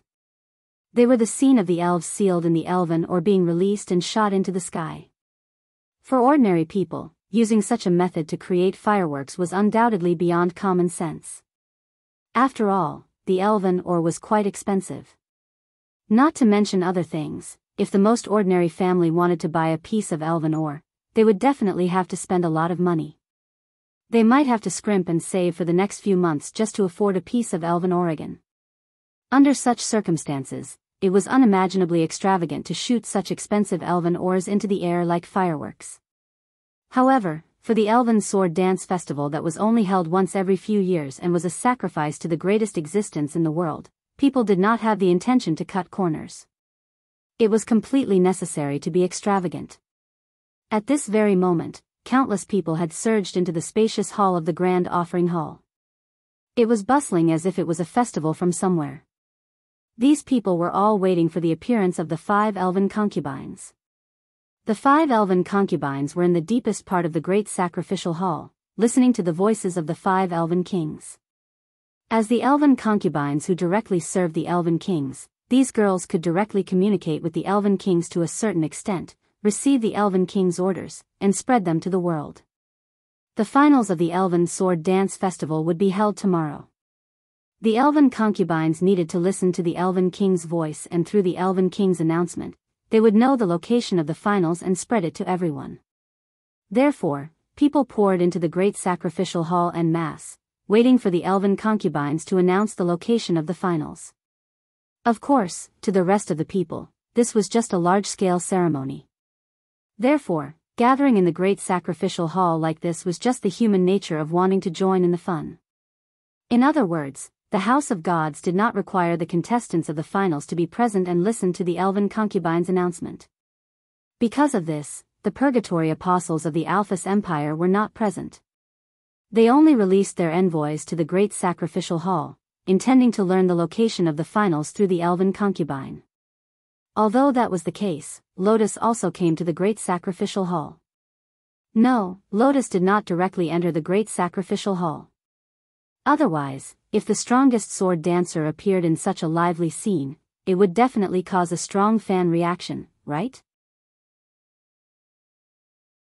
Lotus did not like the atmosphere of being sought after. The feeling of being the center of attention was a little uncomfortable for this person who came from the Education Academy and was once trained to be an assassin.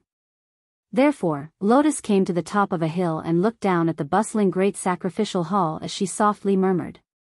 "Tomorrow is the finals." His voice had just sounded when another clear and pleasant voice, which was like a silver bell, rang out. "And the duel you desire will soon be realized, right?" Along with such a pleasant voice, pitch-black feathers suddenly fluttered down around Lotus. Amidst the feathers that filled the sky, Lestia quietly appeared. She raised her head and looked at Lotus's delicate figure as she stood in the wind. There was a trace of sorrow in her voice. "Have you really decided to fight that person?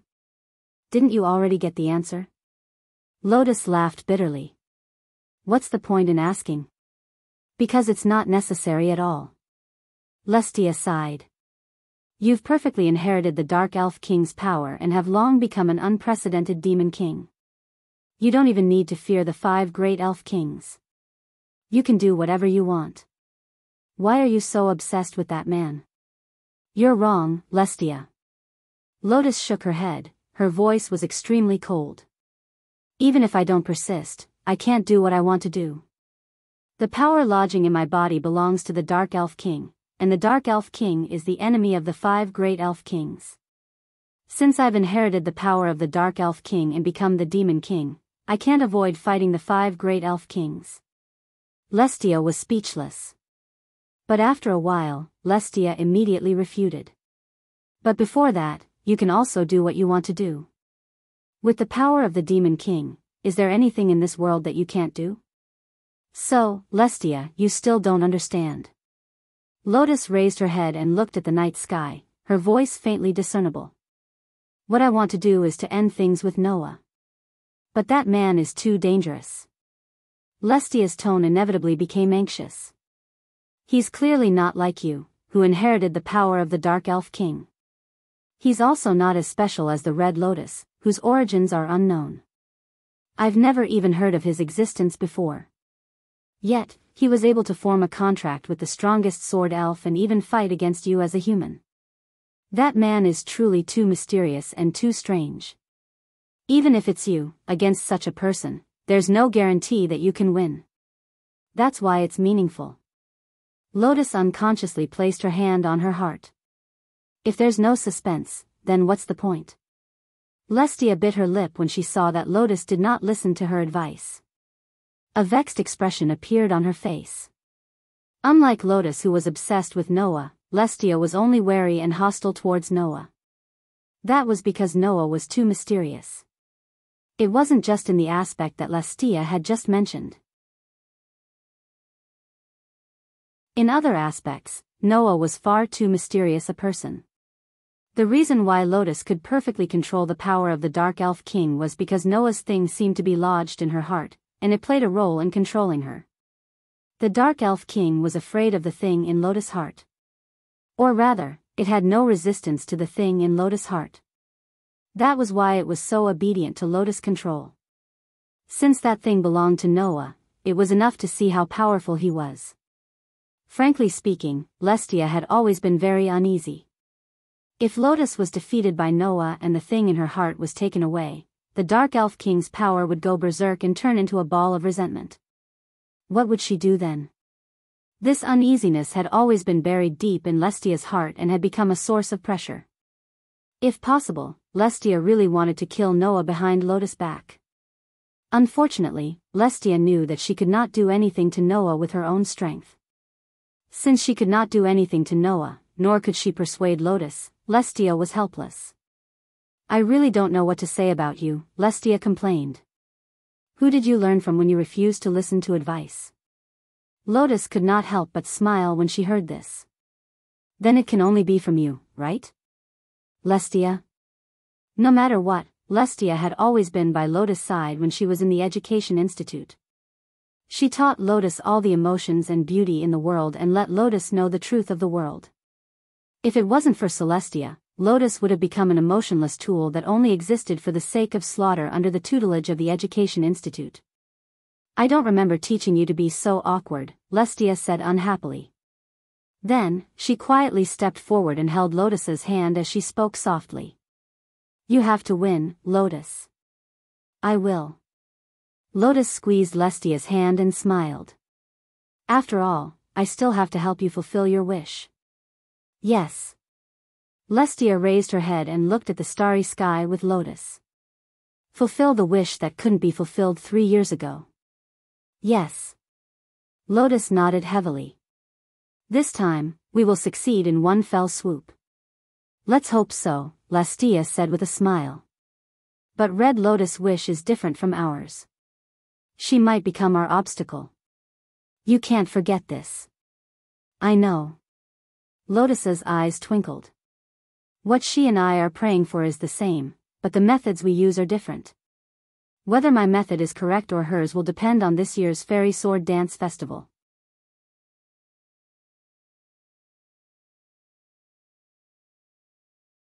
Chapter 1795. In the center of the floating island, in the corridor, Noah walked forward with strong steps and arrived in front of a room. Without any hesitation, Noah opened the door and barged in. Sorry, I'm late. Noah's voice immediately made the room that was in a state of discussion return to silence.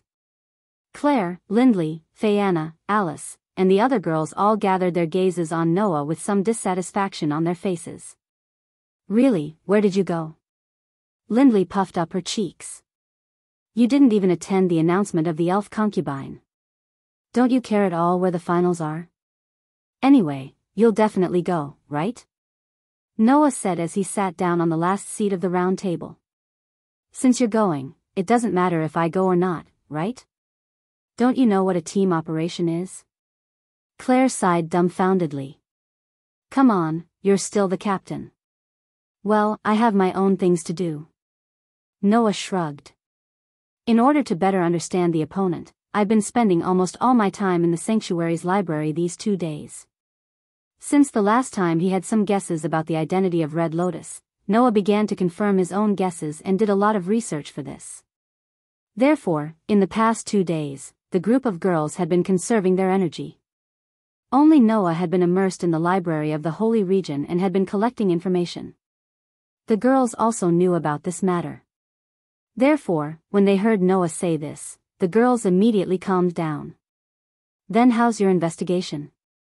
Alice asked as if she was concerned. Is there a result? More or less. Noah scratched his cheek and glanced at Claire and Fayanna. Seeing that the 2 girls were listening to him attentively, he smiled bitterly in his heart and changed the topic. So, has the location of the finals been announced? Yes. Fayanna nodded. The location of the finals is the abandoned city of Megidor. Megidor? Noah frowned. After spending 2 days in the Sanctum's library, Noah had gained some understanding of the floating island.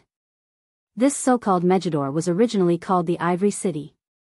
It was not a famous place among the floating islands in the Sanctum. From its nickname, Abandoned City, it could be seen that it was a place that no one would ever mention. Noah had inadvertently found a record of it in a book. It was said that it was a city built by the elves of the elemental spirit world during the primordial era. However, that city was reduced to ruins in a war. That war was the Elven War. The 5 Elven Kings' Camp and the Dark Elven Kings' Camp had launched an unprecedented war, and the final battlefield was the abandoned city of Megidor. Because of that war, Megidor had been reduced to ruins, becoming a battlefield that had been abandoned for a long time. Why would the finals of the Elven Sword Dance Festival be held in such a place? Noah frowned. No matter what, the Elven Sword Dance Festival is a sacrificial ceremony.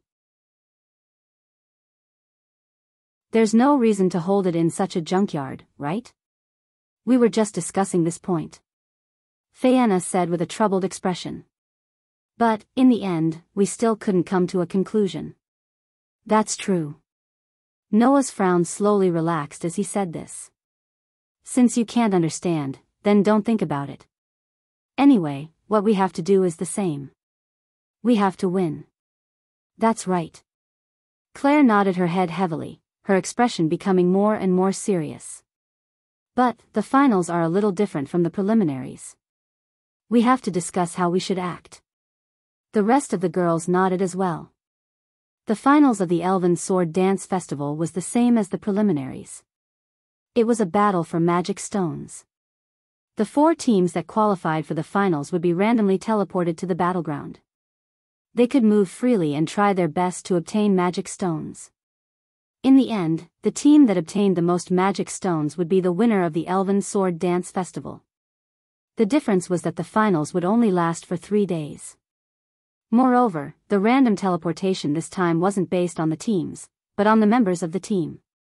In other words, even if they were Elven users of the same team, they would still be separated and randomly teleported to different places. After that, it would be up to each team to decide what to do. If we can find our teammates first and act together, it would definitely be more advantageous. Alice pointed out the main point. If we act alone, once we encounter an enemy, it is very likely that we will immediately enter a battle. That would be too dangerous. Yeah.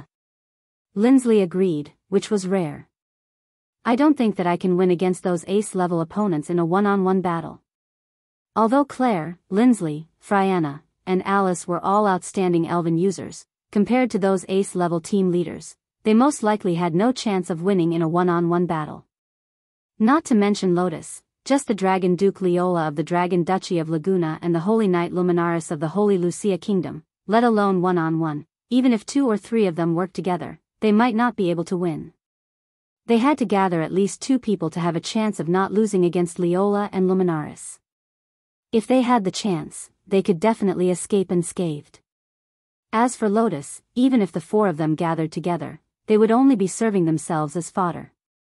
Not to mention, Lotus, Leola, and Luminaris were only ace-level team leaders on the surface. In the Purgatory Apostles, other than Lotus, there were also extremely dangerous characters among the Elven users. For example, Red Lotus. For example, Maya. That little girl who could single-handedly control tactical military elves. If she had enough military elves to squander, her strength would definitely be on par with Leola and Luminaris. Therefore, this was a test of luck. Whether or not they could meet up with their teammates before encountering those ace-level opponents would be a very important factor in the outcome. If that's the case, then the communication Elven or an Elven magic will probably be greatly restricted. Detection skills may also not be of use. Otherwise, the organizers wouldn't have used this competition format. Noah curled his lips. It's completely up to luck here. Among us, the only one who doesn't have to worry about encountering enemies before meeting up with his teammates is you. Claire looked at Noah. If it's you, even if you encounter Lotus Asubble, you can still escape unscathed, right? After all, Noah is our team's ace-level team leader, Fianna said helplessly. Just like how we have to worry about encountering other teams' ace-level players before meeting up, the other teams will definitely worry about encountering our ace-level players, right? In other words, everyone's conditions are the same, Alice said. The rest will depend on luck. Luck? Lindsley said confidently. I've always had a lot of confidence in my luck. Although she said this, Lindsley's fingers were unconsciously curling her hair. Clearly, Lindsley was also very nervous. There are only 3 days, and the team members are all separated. That's different from the preliminaries. It's impossible to siege a stronghold or something like that. Noah looked pensive. After a while, Noah suddenly smiled. Good. Noah clapped his hands. The course of action has been decided. All the girls' expressions brightened. However, when Noah told all the girls about the team's course of action, they were all stunned. Really? Claire couldn't help but ask. Isn't that too dangerous? It's too ostentatious. Even Fianna was nervous. Is there really no problem? Who knows? Noah said very irresponsibly. If we don't try, who knows if it will work or not? The girls looked at each other. In the end, they could only nod. Although it was very reckless, they had to admit. If Noah's plan succeeded, the situation would become very advantageous to them.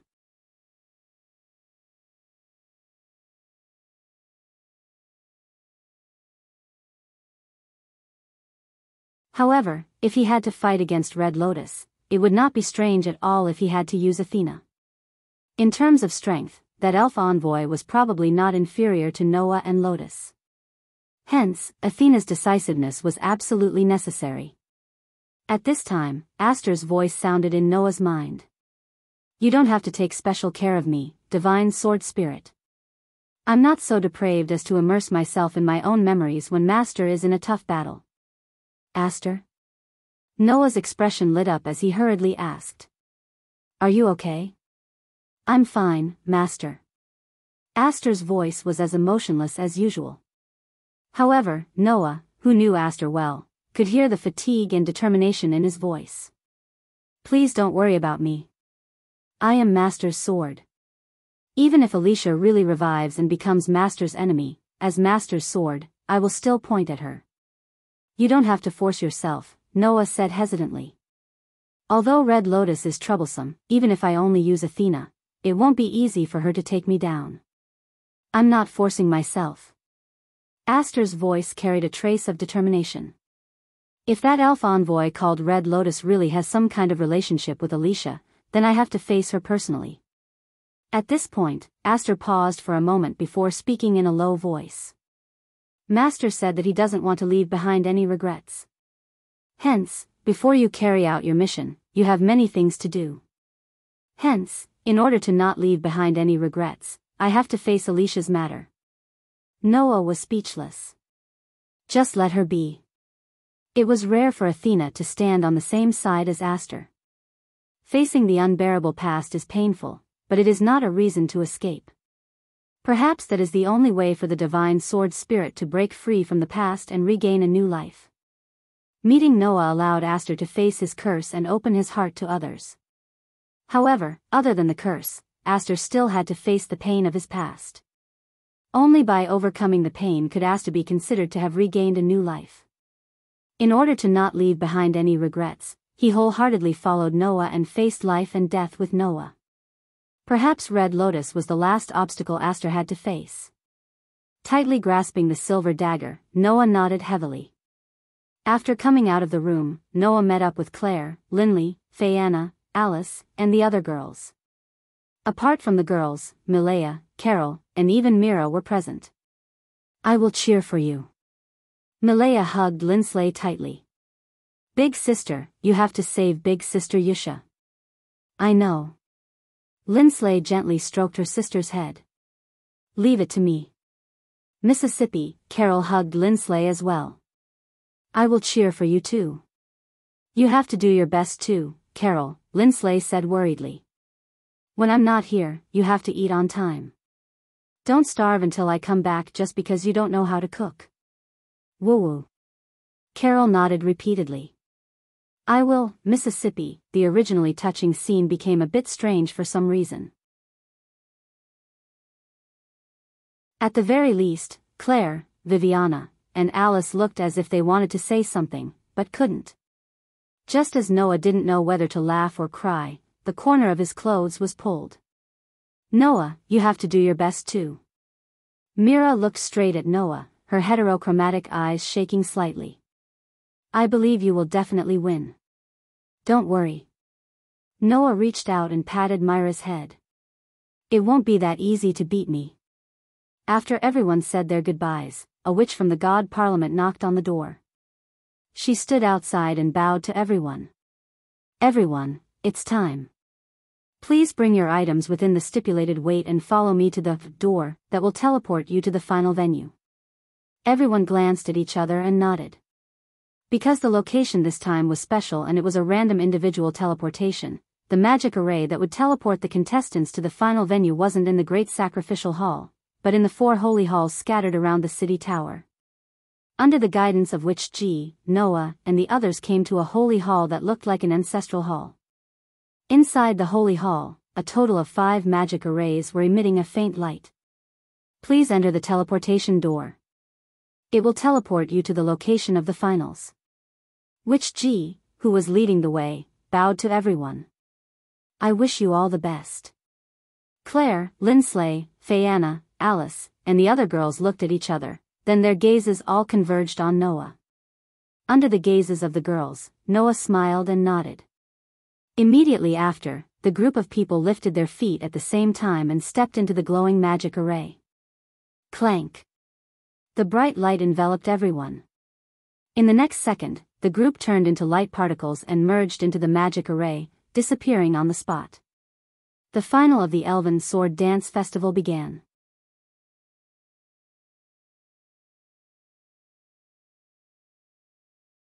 Chapter 1797. Before Noah opened his eyes again, his sharp senses allowed Noah to sense that something was wrong. At this moment, within the range of Noah's senses, everything seemed to have lost its vitality and was filled with an aura of death. Noah opened his eyes. The scene in front of him was an extremely vast and huge city. It was not an ordinary city, but was filled with the traces of time, as if it had been abandoned for a long time. The sky was dark gray without any light. Around him were buildings made of huge stones, which looked like sacrificial halls. The rubble was piled up like a mountain. The ground seemed to have weathered and was full of cracks.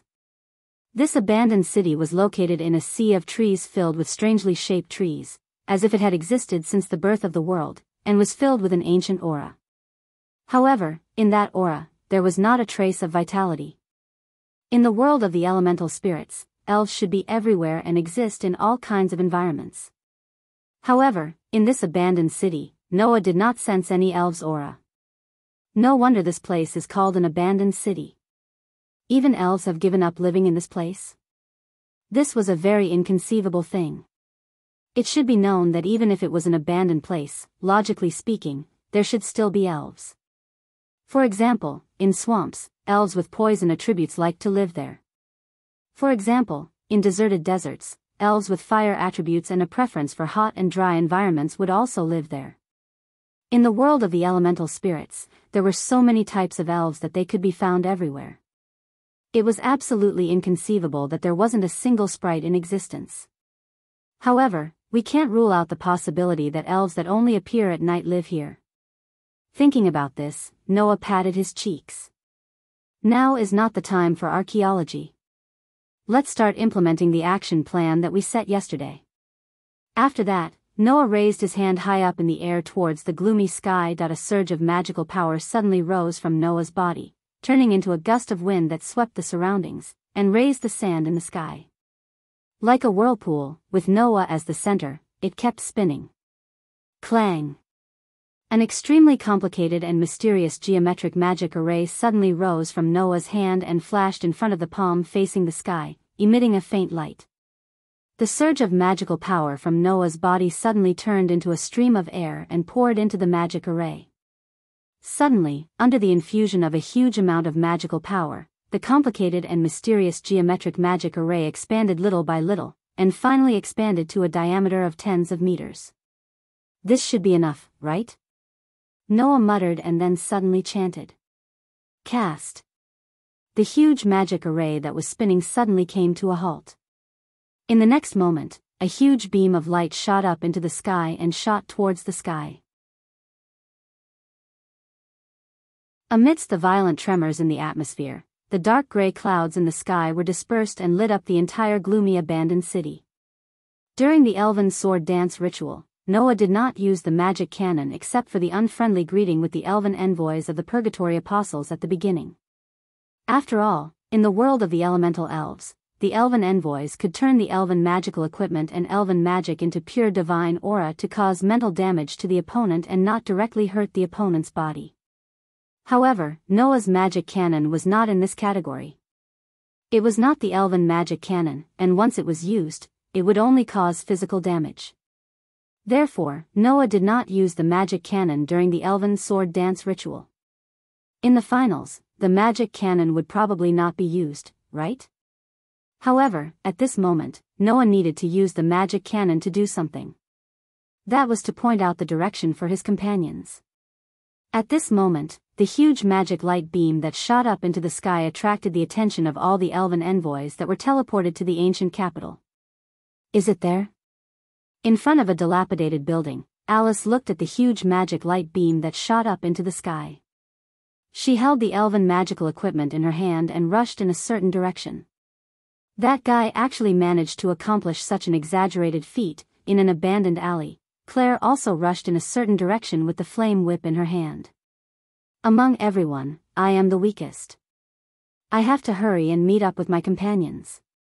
In the path surrounded by the shade of trees, Fianna looked nervous and serious as she jogged forward. If one observed carefully, they would discover that the three girls were all rushing in the same direction. That was the course of action set by Noah. After being teleported to the abandoned city, Noah would directly release the most eye-catching spell in the sky to ensure that everyone could see it. At that time, everyone would rush 200 meters north in that direction. There, apart from Noah, the girls could meet up and move as a group. As for why they didn't directly converge at the light beam and instead went 200 meters north, the reason was very simple. Using such an obvious method to point out the direction, Claire, Linley, Fianna, and Alice definitely wouldn't be the only ones that got the hint. After seeing the huge light beam that shot up into the sky, all the elven envoys hesitated for a moment. Some went straight for the light beam, while others were worried and took a detour. Under such circumstances, if the girls went straight for the light beam, they would only encounter the other elven envoys and enter a battle. Therefore, they couldn't directly go to the light beam. This was the course of action set by Noah. Because of this, the group of girls thought that this method was reckless and dangerous. However, Noah possessed strength that exceeded that of ordinary people. Even if there were elven envoys that followed the huge light beam to his door, they would only be delivering magic stones to Noah. There was only one thing that Noah miscalculated. That was, not everyone was able to see the gigantic magic light pillar that connected the heavens and the earth. In an underground maze, Linley blankly looked at the stone walls and the intricate paths in all directions. After a while, she let out a sorrowful cry. "Where is this?" Wang, as the sound of air vibrations became weaker and weaker, the huge magic light beam that shot up into the sky started to dim little by little. Finally, it turned into a ray of light and disappeared in the air. At the same time, that huge magic array with geometrical patterns also slowly shrunk until it disappeared. Phew, Noah let out a sigh of relief and murmured. There shouldn't be any problems for the time being, right? At this time, the elven envoys in the team should have rushed to the designated location to converge. And the elven envoys in the other teams would definitely be rushing over here. In the plan, Noah was the only one who didn't need to rush to the rendezvous. This was because Noah could stay here and wait for others to deliver magic stones to him. However, there should be a lot of people who are worried that this is a trap. It's impossible for too many people to come here directly. Noah muttered to himself. Except for a limited number of people. As soon as this sentence came out of Noah's mouth, the sound of wings flapping in the air sounded in midair. Noah raised his head and looked at the sky. There, a giant dragon with a pitch-black luster flew over and stopped in front of Noah. It seems that my luck is very good. Accompanied by such a voice, the Dragon Duchess of the Dragon Duchy of Doragonia stared at Noah with a burning battle intent in her eyes. This is also the Dragon King's blessing, right? Is that so? Noah smiled indifferently. Are you sure your luck isn't the worst? If the bad luck you're talking about is encountering you. A rather heroic smile appeared on Leola's delicate and cute face. Sorry, I think my luck is really good. As soon as he said that, the huge black dragon flying in mid-air immediately opened its ferocious dragon mouth, and surging black flames suddenly surged within. In the next instant, the pitch-black flames turned into a flame breath that fell from the sky. Like a burning meteorite, it shot toward Noah.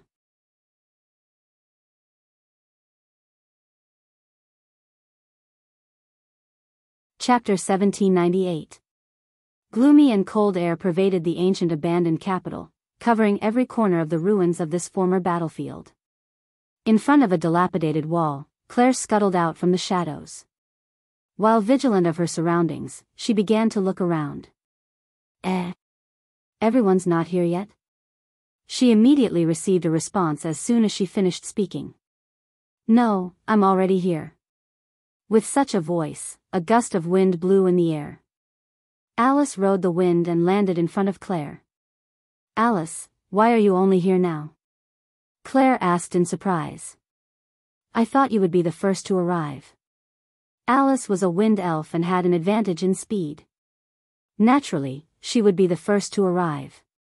The place I was transported to was quite far from here, Alice explained. Moreover, in order to not attract enemies from other teams, I deliberately lowered my altitude before daring to fly over. I didn't think about that. Claire suddenly understood, but then became worried again. Then Linley and Fayanna couldn't have been transported to a very far place, right? It's possible. Alice nodded. However, you don't have to worry about Linley. As long as she doesn't encounter an ace general or an elf messenger, escaping shouldn't be a problem. The problem is Fayanna. Claire continued Alice's words. Fayanna hasn't received proper elf messenger training. Her combat ability isn't strong, and she hasn't undergone wilderness survival training. It's a problem whether she has enough stamina to get here. Yes. Alice sighed. I really hope your highness can get here safely. Almost at the same time as Alice sighed, a somewhat angry voice sounded. Although I know I'm the one who needs to be worried the most, it's still very infuriating to talk about me behind my back like this. Saying this, Fayanna squeezed out of a dark alley, panting slightly. Fayanna. Claire called out in surprise. Your Highness. Alice also let out a sigh of relief. I'm so tired. Fayanna approached with a tired expression. Fortunately, I'm close to the gathering point. Otherwise, I wouldn't have the confidence to rush over. Now, we have 3 people. Alice's expression relaxed a little. With this lineup, even if we encounter ace commanders like Leola and Luminaris, we can still fight them. Only Linley is left. Claire puffed out her cheeks. Seriously, what is Linley doing? Why is she slower than Fayanna? I heard everything. Fayanna glared at Claire. Perhaps Linsley was teleported to a place far away, and it will take her a lot of time to get here. Let's hope she can hurry over, Alice said hopefully. If we can gather 4 people, we'll have a huge advantage over the other teams. Yes. Claire sighed. The finals have only started less than an hour ago. Right now, the other teams should still be looking for their companions, or even wandering around.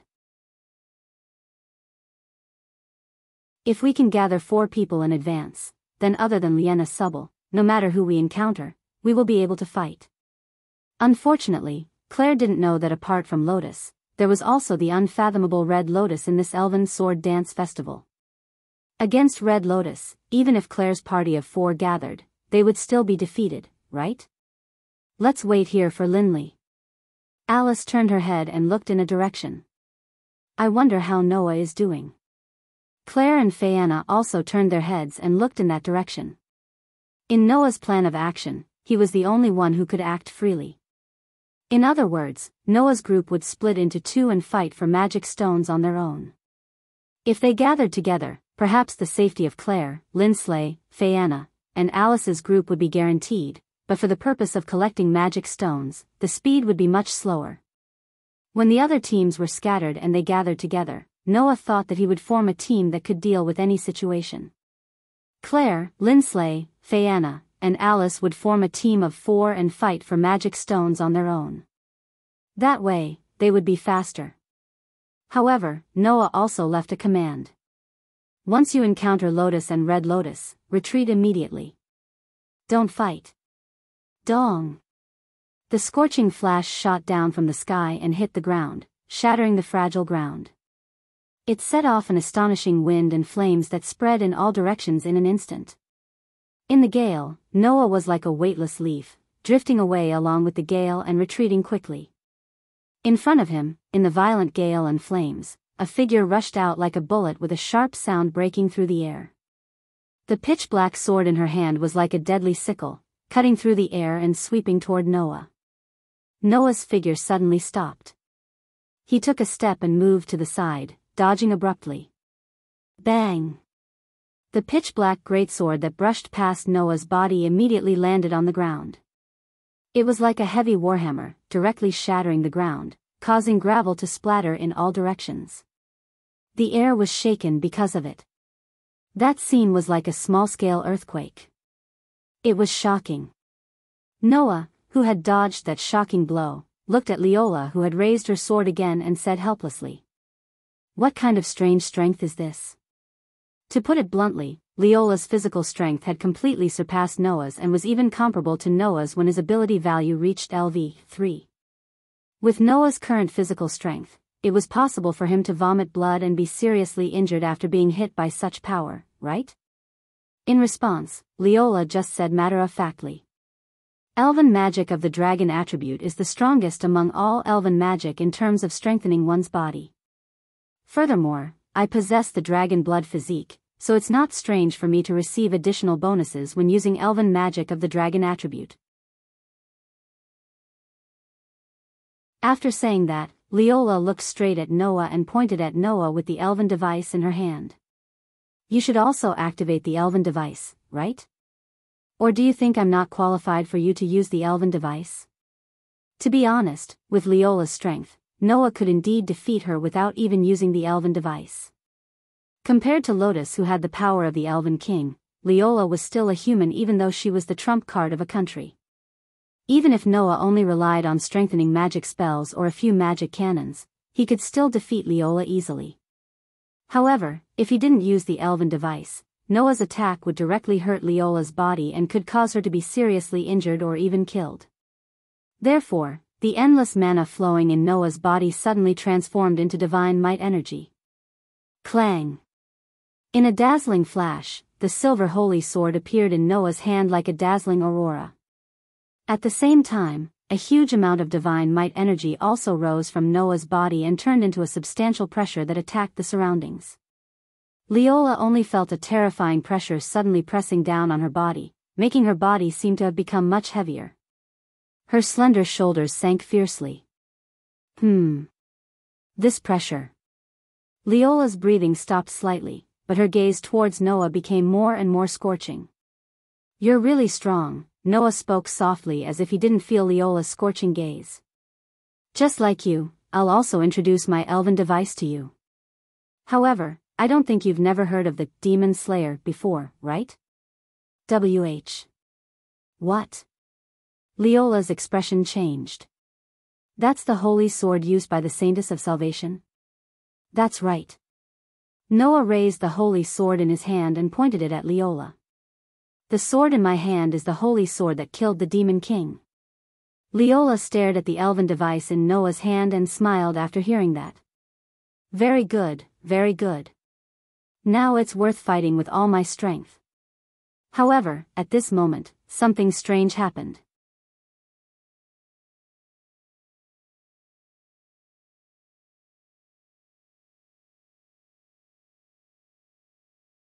From the movements of the black shadows, it could be seen that they might have been very famous and powerful elves when they were alive. But in the situation where only resentment was left after death, these black shadows were not worth mentioning at all in terms of individual strength. At least, in the face of an elven envoy like Leola, even if there were thousands or tens of thousands of these black shadows, they would only be courting death. However, Noah, who vaguely felt that something was wrong, almost reflexively called out, "Wait!" Leola was slightly taken aback. But at this moment, the elven device that Leola swung out had already arrived in front of the black shadows that rushed toward them. Slash! As the cold sword light flashed, a crisp tearing sound resounded. Nidhogg, who was known as the strongest dragon elf in the Dragon Emperor Knight Legion, neatly cut apart the dark shadows that pounced at him one after another. The black shadows that had been cut in half roared with resentment and disappeared into the void. With a casual strike, Leola annihilated dozens of crippled elves. But at the same time, the luster on the pitch-black sword in Leola's hand suddenly dimmed as if it was blinded. This scene made Leola's expression change abruptly. Divine might has been weakened? Noah's expression also darkened. I knew it wasn't that simple. Those so-called crippled elves had the ability to weaken divine might. No, it couldn't be called an ability. It should be said that as long as one came into contact with those black shadows, one's body would more or less be stained with filth. Witch G had to maintain a pure body and mind at all times in order to unleash her power. If the elven magic device was stained with filth, then its divine might would naturally be weakened. Noah had reason to believe that. If they were swallowed by the black shadows, then other than him who had endless divine might and wasn't afraid of being weakened, Leola and Aster's divine might would be plundered clean. Therefore, even Noah had to be careful not to let the demon slayer touch those black shadows that were filled with resentment. But apart from that, there's nothing else to pay attention to. Looking at the large number of black shadows that rushed toward him like a tide, Noah calmly raised his hand and pointed forward. Besides, I don't have to be merciful when dealing with existences like you. A complicated magic array with geometric patterns appeared in front of Noah's palm. Inside, a huge amount of magic power gathered. Boom! Like a flash of light, the beam of magic power exploded in the tide of pitch-black shadows that blotted out the sky and earth, turning into an astonishing impact and fire wave that suddenly shook and expanded, covering the shadows that were roaring and pouncing in one direction. Instantly, those black shadows were annihilated by the explosion of light and wave of fire, not leaving a single trace behind. It was as if they never existed in the first place, disappearing without a trace. On the other side, Leola seemed to be wary of those black shadows and didn't dare to touch them anymore. She suddenly threw the pitch-black greatsword in her hand into the air. The pitch-black greatsword emitted a dazzling radiance and gradually turned into a pitch-black dragon within the radiance. It roared towards the sky and spat out a scorching flame breath towards the large number of black figures below that were like waves. Boom! There was another shocking explosion. The flames spread out like a storm, incinerating the black shadows one by one. In the two shocking explosions, the ground unknowingly cracked open. Just as Noah and Leola were preparing to annihilate all the crippled elves around them in one fell swoop, the ground couldn't withstand the continuous bombardment and suddenly burst open. Caught off guard, Noah and Leola fell into a bottomless pit under the collapse of the ground. The shattered ground lifted up countless rocks and debris. Immediately, like a great earthquake, the bottomless pit was buried. After an unknown amount of time, the tremors on the ground began to stop. The bottomless pit was also completely buried by the gravel and debris, without a single gap. A sea of black figures surrounded the crater that was filled with gravel and debris. They were like puppets that had lost control, swaying on the spot. From time to time, they would let out roars of resentment, causing the atmosphere to be extremely horrifying. After a while, many elves who had arrived at the scene saw the scene. After a while, their expressions changed. For a while, they silently chose to retreat. The first scene of the finals of the Elven Sword Dance Festival ended like this. Bang! Bang, bang, bang, amidst the heavy sounds, huge gravel fragments smashed into the dark underground, causing the echoes to ripple in the space and didn't calm down for a long time. In the bottomless pit, Noah and Leola were both suspended in mid-air, looking at the ground that was completely buried by gravel and debris with deeply furrowed brows. Of course, Noah was relying on his own strength to fly. On the other hand, Leola was riding on the back of her contracted elf and was carried by Nidhogg to fly there. In the next second, the two of them looked at each other and immediately chose to stop at the same time. At the same time, they fell into the bottomless pit.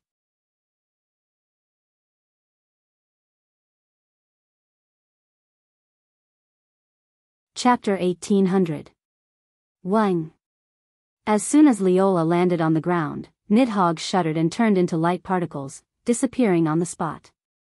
Leola, who was riding on Nidhogg's back, fell from midair. Although she stabilized herself and didn't fall, her body softened and half knelt on the ground. Noah, who also fell from midair, looked at the feeble Leola in a daze.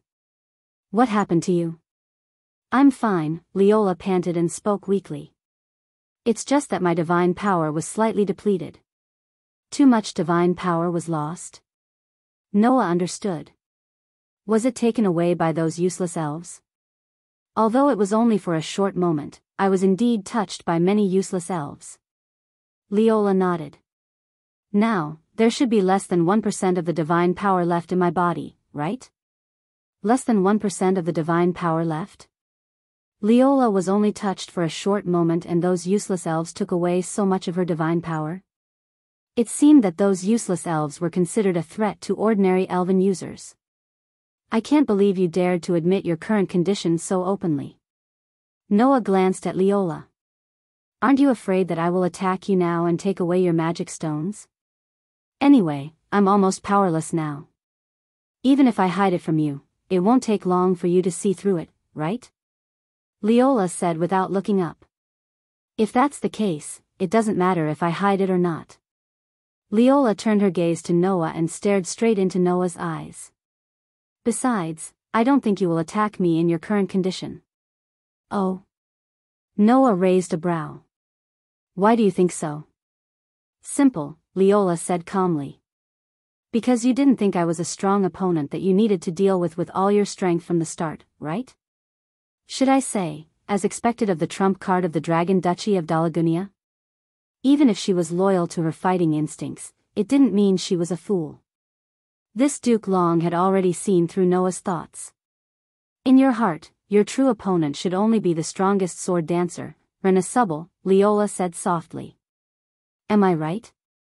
However, this time, Noah denied it. "You're wrong," Noah said indifferently. "Other than Renasubble, there's another person in the Purgatory Apostles that I have to take seriously." His words made Leola frown slightly. Then, she said hesitantly, "That's right. Are you referring to that elven user called Red Lotus?" "What?" Noah was surprised. "Renasubble, you're also paying attention to her?" "I just have a vague feeling that the elven envoy isn't that simple." Leola didn't hide her thoughts. "Since even you have noticed her, it proves that my intuition is right." After saying that, Leola got up with some difficulty and looked around. "Leola, how do I get out of here?" Noah also raised his eyes and looked around. At this time, Noah and Leola were in an underground sacrificial hall. Around them, broken stone pillars were lying on the ground. Some were shattered, some were broken into pieces. It was obvious that they had been here for a long time. The ceiling was connected to the ground. However, a large amount of rubble had sealed the entrance of the cave. From time to time, some dust would sprinkle down. It seemed that a second collapse could occur at any time. There was no need to examine it at all. Noah and Leola could tell how fragile this place had become over the years. If Noah and Leola did anything violent, the entire sacrificial hall would collapse and bury them alive. "Seems like we can't break through to the ground. Otherwise, this place will collapse and bury us alive," Noah concluded. "By then, even if we don't die, it will only make the situation worse. We won't be able to return to the ground, right?" If Noah was alone, he might be able to break through to the ground using some forceful means. However, with Leola around, even if Noah could protect himself, Leola would be in trouble if this place collapsed. Moreover, if another collapse occurred, it would be unknown whether they could break out of this place. For safety's sake, it would be impossible to break through to the ground using forceful means. This should be a place used to offer sacrifices to the elves in the past. Leola extended her hand and touched an old stone pillar. Considering that this place was built by the elves during the Elven War, it might be a place used to hold some rituals. Therefore, there should be an entrance to the surface. In other words, we can only look for the entrance to the surface since we can't break through to the surface forcefully. Noah looked around. But we didn't see any passageways from here, right? This underground sacrificial hall was a cube-like space with walls in all directions. There weren't any passageways or doors. In other words, this was a completely sealed space. If they didn't destroy it to a certain extent, they wouldn't be able to get out at all. If they destroyed it, it would definitely cause a collapse and bury Noah and Leola alive. This situation was a little troublesome. Perhaps the elves in ancient times used teleportation arrays to enter this underground sacrificial hall, Leola said calmly. So, let's see if there are any teleportation doors here before coming to a conclusion. Let's do that then. Noah shrugged nonchalantly. At this moment, the holy sword in Noah's hand emitted a dazzling radiance that turned into light particles and condensed into a human figure. Aster? Noah was taken aback. Is this the prototype of the holy sword that killed the Demon King? Leola stared intently at Aster, her eyes brimming with vigor. It's actually the highest-ranking elf in human form. But it makes sense. An elf that can kill a Demon King naturally wouldn't be of a low level. It was a pity that Aster didn't care about Leola at all. Instead, he looked at Noah and said, "Master, I know how to get out of this place." "You know how to get out?" Noah was surprised and immediately understood. "By the way, you were active in this place during the Elf War. Have you been here before?" "That should be right." Aster nodded. "It's been a long time since I came here. My memory is a little blurry, but I vaguely remember coming here and leaving from here." With that, Aster turned around and walked towards one of the walls of the sacrificial hall. Under Noah and Leola's gaze, Aster raised his hand and gently pressed against the wall. The wall suddenly vanished into thin air as though it had turned into an illusion. Behind the vanishing wall, a passageway appeared before everyone. "If my memory serves me right, there should be a maze ahead," Aster turned around and said to Noah. "I still remember how to get out of here. Please follow me, Master." "Okay." Noah nodded. Leola also lifted her feet, but she immediately felt powerless and her steps were a little wobbly. Seeing this, Noah asked, "Are you all right?" "Of course," Leola answered without hesitation. "The Knights of Dragon Duchy of Doragonia aren't useless trash who can't even walk." Although Leola said that, she was obviously trying to be brave. At that moment, Noah sighed helplessly. He walked over and carried Leola in his arms. "Ah!" Leola exclaimed. When she realized that Noah had picked her up, her face immediately flushed red. She cried out in a panic, "Don't worry, I'm sorry, Noah." "You? What are you doing?" "Carrying you out of here, of course." Noah rolled his eyes. "Or else, you might waste a lot of my time." I don't need that." Leola blushed and raised her hands to punch Noah's chest. "Put me down." Noah didn't care about Leola at all. Under Leola's panicked and shy state, he ignored Leola's tantrum and followed Aster into the tunnel.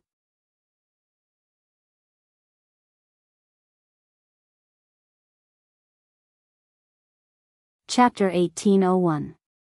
Tap. Tap. Tap. Tap. In the dim passageway, the clear sound of footsteps echoed around. It was like a piece of music, rising and falling rhythmically. As the guide, Aster held a piece of elven ore used for illumination and walked at the very front.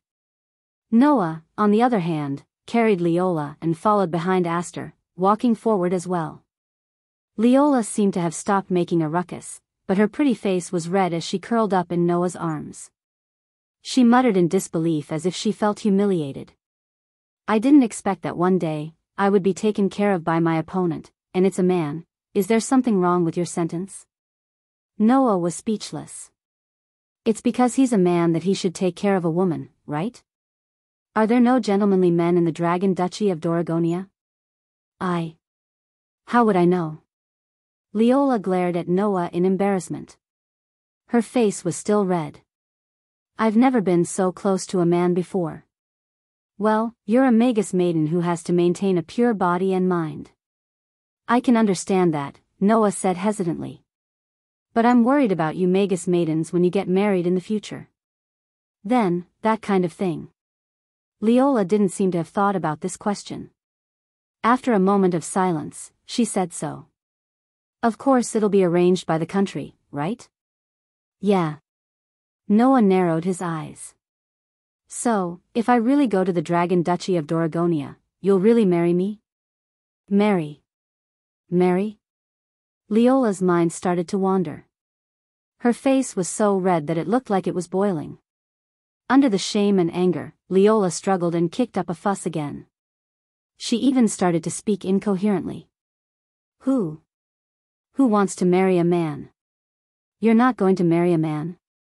Noah was stunned. Do you want to marry a woman? Leola's tone was stifled. It was unknown if she felt embarrassed or if she had simply given up on herself, but she didn't know what to say. Can't I? I really don't know if it will work. Noah had the urge to cover his face. At least, I've never seen anyone do that around me. Just because others can't do it doesn't mean that I can't.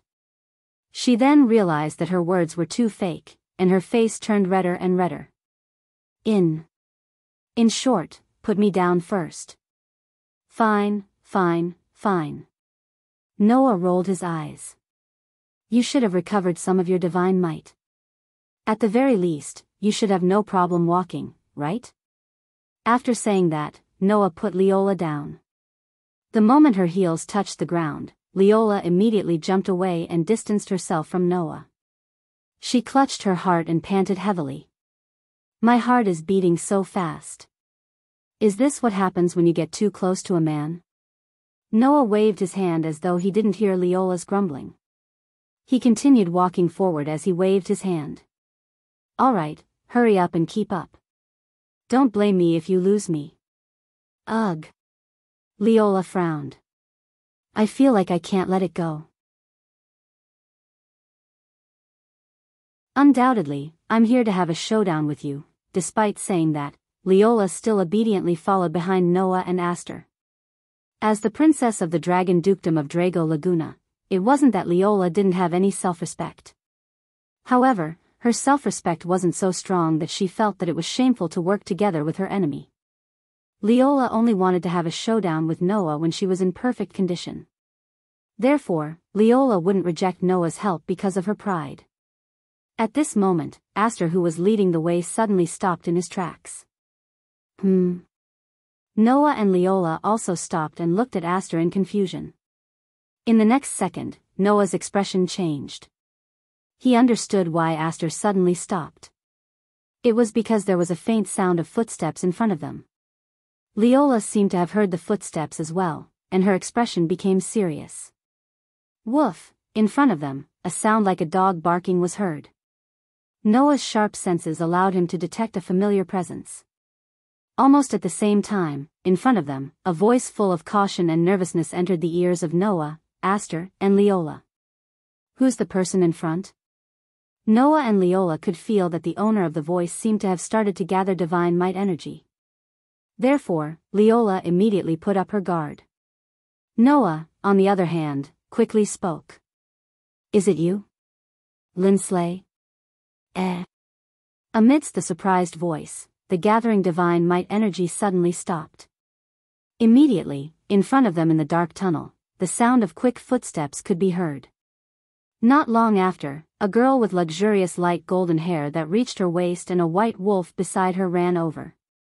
She looked at Noah with eyes full of surprise. Noah. It was Lindsley.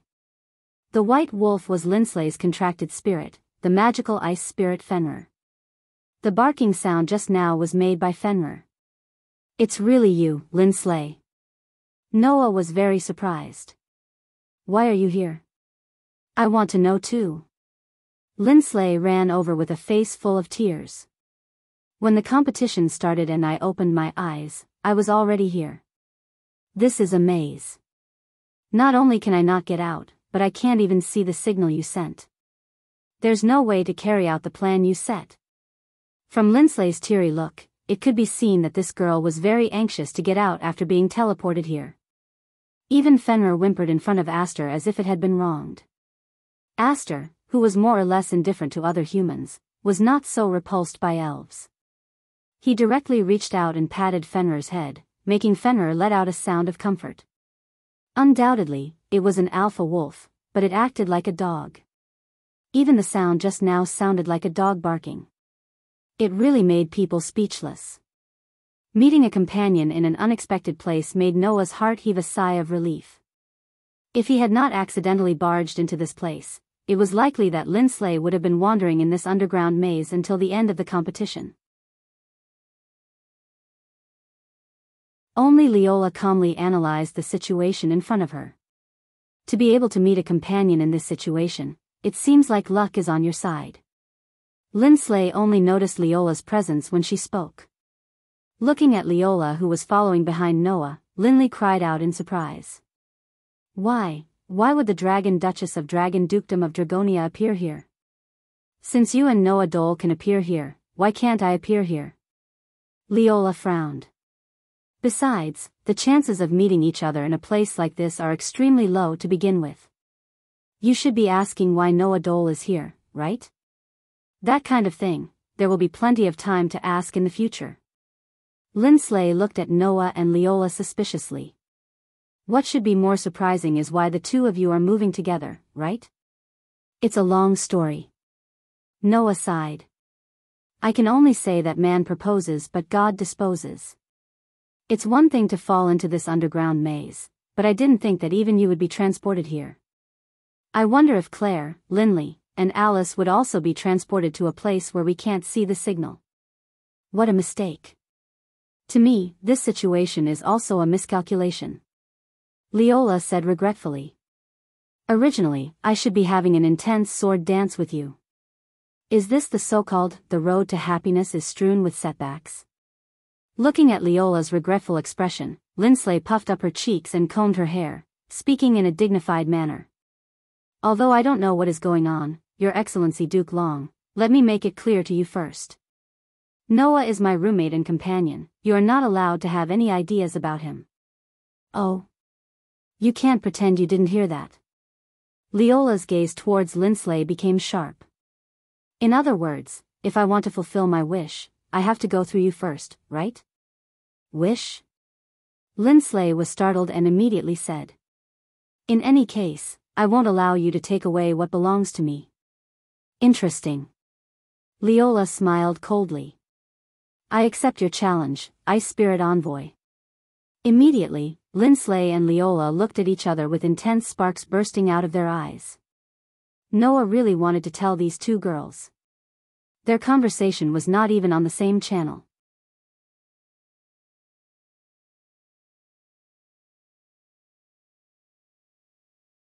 Chapter 1802.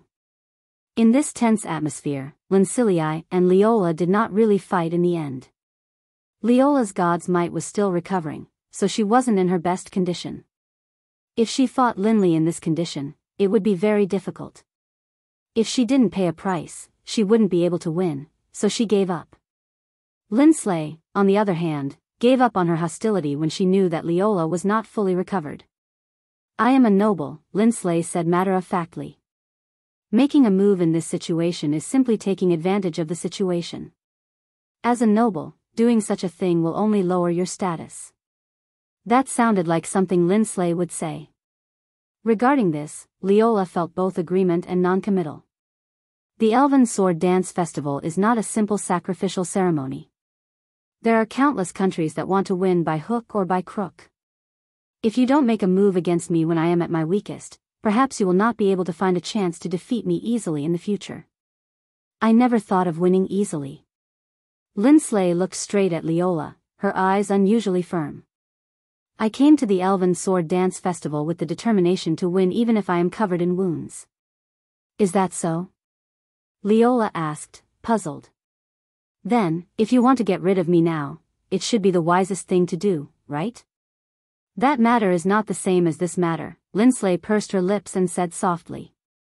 If I win in this way, even if I achieve my wish in the end, I will not be happy, Malia will not be happy, and Yudia will not be happy. Is that so? Leola seemed to have noticed something and nodded. Then let's just say that I have offended you. Suddenly, an indescribable silence filled the surroundings. Noah, who had been watching the entire process of Lindsley and Leola's confrontation, finally opened his mouth in annoyance. Are you done? If you are, then let's go. Lindsley and Leola's spirits were lifted as they braced themselves. Aster. Noah turned his head and looked at Aster, who was playing with Fenrir. Please continue to lead the way. Yes, Master. Aster stopped very straightforwardly, but he did not continue forward. Instead, he placed his hand on Fenrir and with a small leap, he jumped onto Fenrir's back. You will be the steed from now on, magical ice elf. Woof. Fenrir barked like a dog again, his tail wagging vigorously as if he was not dissatisfied with this situation. Instead, he was very happy. Hey! Lindsley protested. Fenrir is not a steed. However, Aster did not care about Lindsley's protest. And patted Fenrir's neck. Fenrir immediately lifted up his feet happily and walked forward. Lindsley stared blankly at this scene, and after a while, she started to shout as if she was hopping mad. Fenrir. You are my contracted elf. Don't listen to others. Lindsley chased after him indignantly as she shouted these words. Noah and Leola laughed at almost the same time. Especially Noah, looking at the emotionless Aster who was riding on Fenrir's back as usual, his heart was somewhat happy. It seemed that Aster's condition was finally returning to normal, and he was not as listless as before. This was undoubtedly a good sign. Just as Noah was about to follow with a trace of joy, suddenly, Noah felt a strong gaze on him. Noah's footsteps suddenly stopped, and he abruptly turned his head to look in the direction of the gaze. Unfortunately, before that, the gaze that was cast on Noah had completely disappeared. Thus, when Noah turned his head and looked in the direction of the gaze, what entered his eyes was the same as before, a passageway surrounded by stone walls. Noah's strange behavior attracted Leola's attention. What's wrong? Leola followed Noah's gaze and looked behind. Did you discover something? Noah's eyes flickered slightly, and soon after, he shook his head. No, it's nothing, it's probably just my imagination. After saying that, Noah directly lifted his feet and walked forward. Although Leola was still somewhat puzzled, she did not say anything and followed him. The group of figures gradually began to move further away. The dim passageway once again regained its silence. At a corner of the passageway, a petite figure silently appeared there, watching Noah's group gradually moving further away in silence. Clear footsteps sounded again in the dim passageway. However, this time, the number of footsteps had increased slightly, causing the atmosphere to become livelier. Aster, who was sitting on Fenrir, seemed to be patting his neck to make his mount move in the direction he pointed. It seemed like this was not the first time he used this method to move, which made Noah a little curious. Aster, could it be that you used to have a personal mount? As the strongest sword spirit that even the Elven King was wary of, Noah had reason to believe that Aster used to have his own subordinates like the 5 Elven Kings and the Dark Elven King. However, Aster denied it. I didn't have a personal mount in the past, and have always been alone.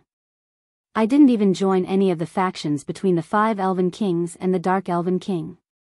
However, the elemental elves' world is very big, and sometimes, a means of transportation is needed when traveling aimlessly. I have ample experience in this aspect. In other words, Aster had always been traveling in the elemental elves' world as he pleased. Once he was tired, he would simply grab a mount and use it as a means of transportation. Should it really be said that he was the strongest sword spirit? I know that Aster is very powerful. Linley seemed to be somewhat indignant. But my Fenrir is not a mount, but a noble white wolf. Why would it fall to the point of being a means of transportation for others? Give up, Ice Elven Ambassador. Leola said faintly. There is also a difference in level between elves. Although your Ice Elven is a rare high-level elf, it is not strange for it to submit to the highest level of humanoid elves. That is the most basic form of respect to a higher-level being. Ugh. Linley couldn't let it go. It's not that I don't understand, but it still feels very complicated. While speaking, Aster suddenly pointed to the front. The exit is here. The group suddenly stopped in their tracks. However, there was no exit in front of them, only a stone wall. A stone wall with a totem carved on it. Aster got down from Fenrir and walked in front of the stone wall. Just like in the sacrificial hall, he placed his hand on the stone wall. Clank. The totem carved on the stone wall suddenly emitted a dazzling light. Squeak. With a sound that sounded like an ancient door opening with great difficulty, the stone wall suddenly split into two and slowly opened. Behind the open stone wall, there was a flight of stairs that continued upward. Looking at the flight of stairs, Linley revealed a look of joy, and Leola's expression also relaxed. We can finally return to the surface. Linley quickly said to Noah. Let's hurry up and get out. However, Noah didn't respond and still stood in place. Noah? Linley was stunned. Noah fell into silence, and after a while, he suddenly spoke. Okay, you have been following us for so long, you should come out now, right? This sentence completely changed the atmosphere in the air. Linley and Leola were both stunned at first, then seemed to understand something, and their expressions gradually became serious.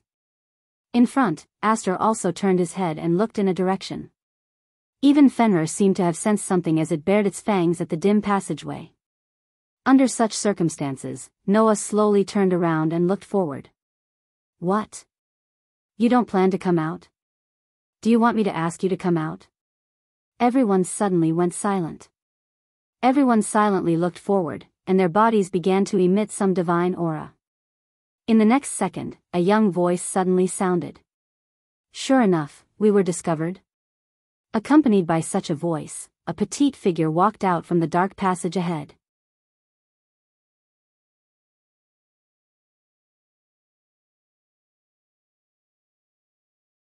Chapter 1803. It was a young girl with long blue hair that was as clear as water. She was wearing a witch costume with strange patterns embroidered on it. The young lady's bangs were cut in front of her forehead. Her eyes seemed to have different shades of green, like rippling lake water. Her figure was rather petite, and her age was even younger than Aster's.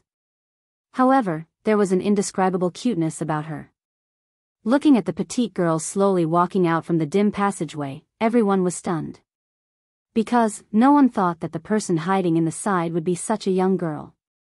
Furthermore, the witch's attire that the girl was wearing was not the uniform of any of the 4 teams, Fairy's Tale, Purgatory Apostles, Saint Spirit Knights, or Dragon Emperor Knights. In other words, she wasn't a participant of the Elven Sword Dance Festival. But, if she wasn't a participant of the Elven Sword Dance Festival, then how did she enter the abandoned city? After the abandoned city became the venue for the finals, the House of God set up a barrier around the abandoned city. No one could enter or leave freely, and even the contestants could not leave the barrier. They could only rely on the magic stones they carried with them to return to the city through the teleportation magic. Therefore, it was impossible for others to enter this place. Just as Noah was in a daze, Aster pulled on Noah's sleeve. Master. Aster stared straight at the girl. That's not a human elf, but a humanoid elf. A humanoid elf? Linley and Leola were both surprised. Noah was also surprised, but at the same time, he felt relieved. No wonder she could appear in the abandoned city even though she wasn't a participant. So she was an elf. Who would have thought that in this abandoned city full of useless elves, there would be a humanoid elf of the highest rank residing in the underground maze? It was too surprising. The elven girl seemed to have noticed that Aster was also a humanoid elf of the highest rank. After glancing at Aster, she raised her crystal-clear eyes and said, "I don't mean to offend you. It's just that there haven't been any humans or elves here for many years, so I followed behind you to observe." Undoubtedly, her appearance was very young, and her voice was very cute. However, there was a sense of maturity in her tone, which made people realize that this elven girl was extraordinary. Of course, the difference between an elf's appearance and their actual age was very big. Take Aster for example. Her appearance was that of an underage girl, but she had lived for thousands of years. She was much older than Noah, who was born with the appearance and intelligence of a 10-year-old, but had lived for less than 10 years. Who would have thought that there would be a rare humanoid elf here? Leola slightly lowered her head as a sign of respect. "I apologize for trespassing into your territory." Lindsley was just like Leola, sitting upright and serious. She lowered her head slightly and bowed to the elven girl. This was the etiquette that which G had to show in front of high-ranking spirits. After all, many high-ranking elves were difficult to communicate with, and their tempers were also very strange. If they weren't treated well, it would be normal for 1 or 2 cities to be destroyed when these high-ranking elves caused a ruckus. For this reason, one of the compulsory courses for which G was to learn how to communicate with elves, and even how to appease the violent and furious elves. However, this elven girl didn't seem to be as hard to please as the other high-ranking elves. She shook her head at everyone. "There's no need to apologize. I'm just imprisoned here and can't get out. Therefore, this isn't my territory." Imprisoned? Everyone was stunned. "That's right." The elven girl nodded slightly. "Some kind of seal has been placed on my body. Right now, this body of mine doesn't have any energy or memories of the past. I can't even leave this underground maze. I've been imprisoned here for 3 years." Everyone looked at each other in dismay. Under such circumstances, the elven girl continued to speak. "Therefore, you don't have to be wary of me. I don't have the ability to affect you at all, and there's no need to apologize. Although I've lived here for a few years, I've never treated this place as my territory. I have no reason to blame you for trespassing. You can rest assured." "Is that so?" Lindley couldn't help but ask. "In other words, Miss Elven can't leave this place and has been living here without any memories?" "Yes," the elven girl said expressionlessly. "Fortunately, elves don't need to eat or drink. Even if there's nothing here, I can still live here. But this is the remains of a battlefield from a long time ago. The only ones living here are elves who are like the incarnation of resentment. Even if there are other elves living here, I reckon that they are magical elves whose brain structures are completely incomprehensible. Judging from your appearance, you don't seem to belong to either of these 2 types of elves. In this abandoned city, you're clearly the only normal elf. Don't you feel bored living in a place like this?" "It's all right." The elven girl shook her head and said, "I'm already used to it." Lindley and Leola didn't know what to say. Their expressions became complicated. Even Noah began to frown. He felt a little uncomfortable. After all, it was too pitiful to be imprisoned in a place where even ordinary elves wouldn't want to live after losing their memories and powers. It wasn't that Noah was overflowing with sympathy. Instead, it was because the elven girl's experience reminded him of himself. After all, when Noah was born with the appearance and intelligence of a 10-year-old, he was also in a state where he didn't have any memories or powers, just like the elven girl before him. The difference was that Noah was discovered and adopted by Makarov, while the elven girl had to live in this godforsaken place for 3 whole years. Perhaps, one wouldn't be able to understand this feeling if they didn't experience it for themselves. And even if they didn't experience it, Noah understood it. If it were an ordinary person in this situation, Perhaps 3 years would be enough to drive them crazy. I just wanted to watch you leave quietly, but since I've been discovered, there's nothing I can do. The elven girl pointed at the stairs behind Noah's group. But since you found the exit, you can return to the surface by following that. Let's part ways here. The elven girl turned around and was about to leave. Wait a minute. Linley said almost immediately. Then, she looked at Noah and begged. Hey, Noah, do you have any way to break the seal on this elven girl? Seal? Noah hesitated for a moment and asked. If it's just a seal, with Aster's strength, he should be able to break it, right? However, Aster suddenly refuted Noah's words. No, the seal on this mysterious elf isn't weaker than mine. It can't be broken by brute force. Not weaker than yours? Noah was stunned. Doesn't that mean, that should be right? Aster said calmly. If the seal on this mysterious elf was put on by someone else, then this person might be the Elf King. Elven King? Linley and Leola jumped up in shock. Even the elven girl didn't seem to think of this. She was stunned. If you want to break the seal on her, you can only follow the unsealing method. Aster raised his head and looked at Noah. Perhaps Faena can use the unsealing ritual to break the seal on her body. If you want to break the seal with brute force, you have to summon back your full strength. Noah frowned deeply. Indeed, if he had the authority, he could use the power of the Dragon Emperor avatar and use brute force to break the seal on the elven girl. However, Noah didn't have the authority now. At this moment, Aster changed the topic. Of course, there's another way. You're tuning into the Dreamy Love Stories YouTube channel. Don't forget to subscribe and join us on this journey to catch the most captivating stories.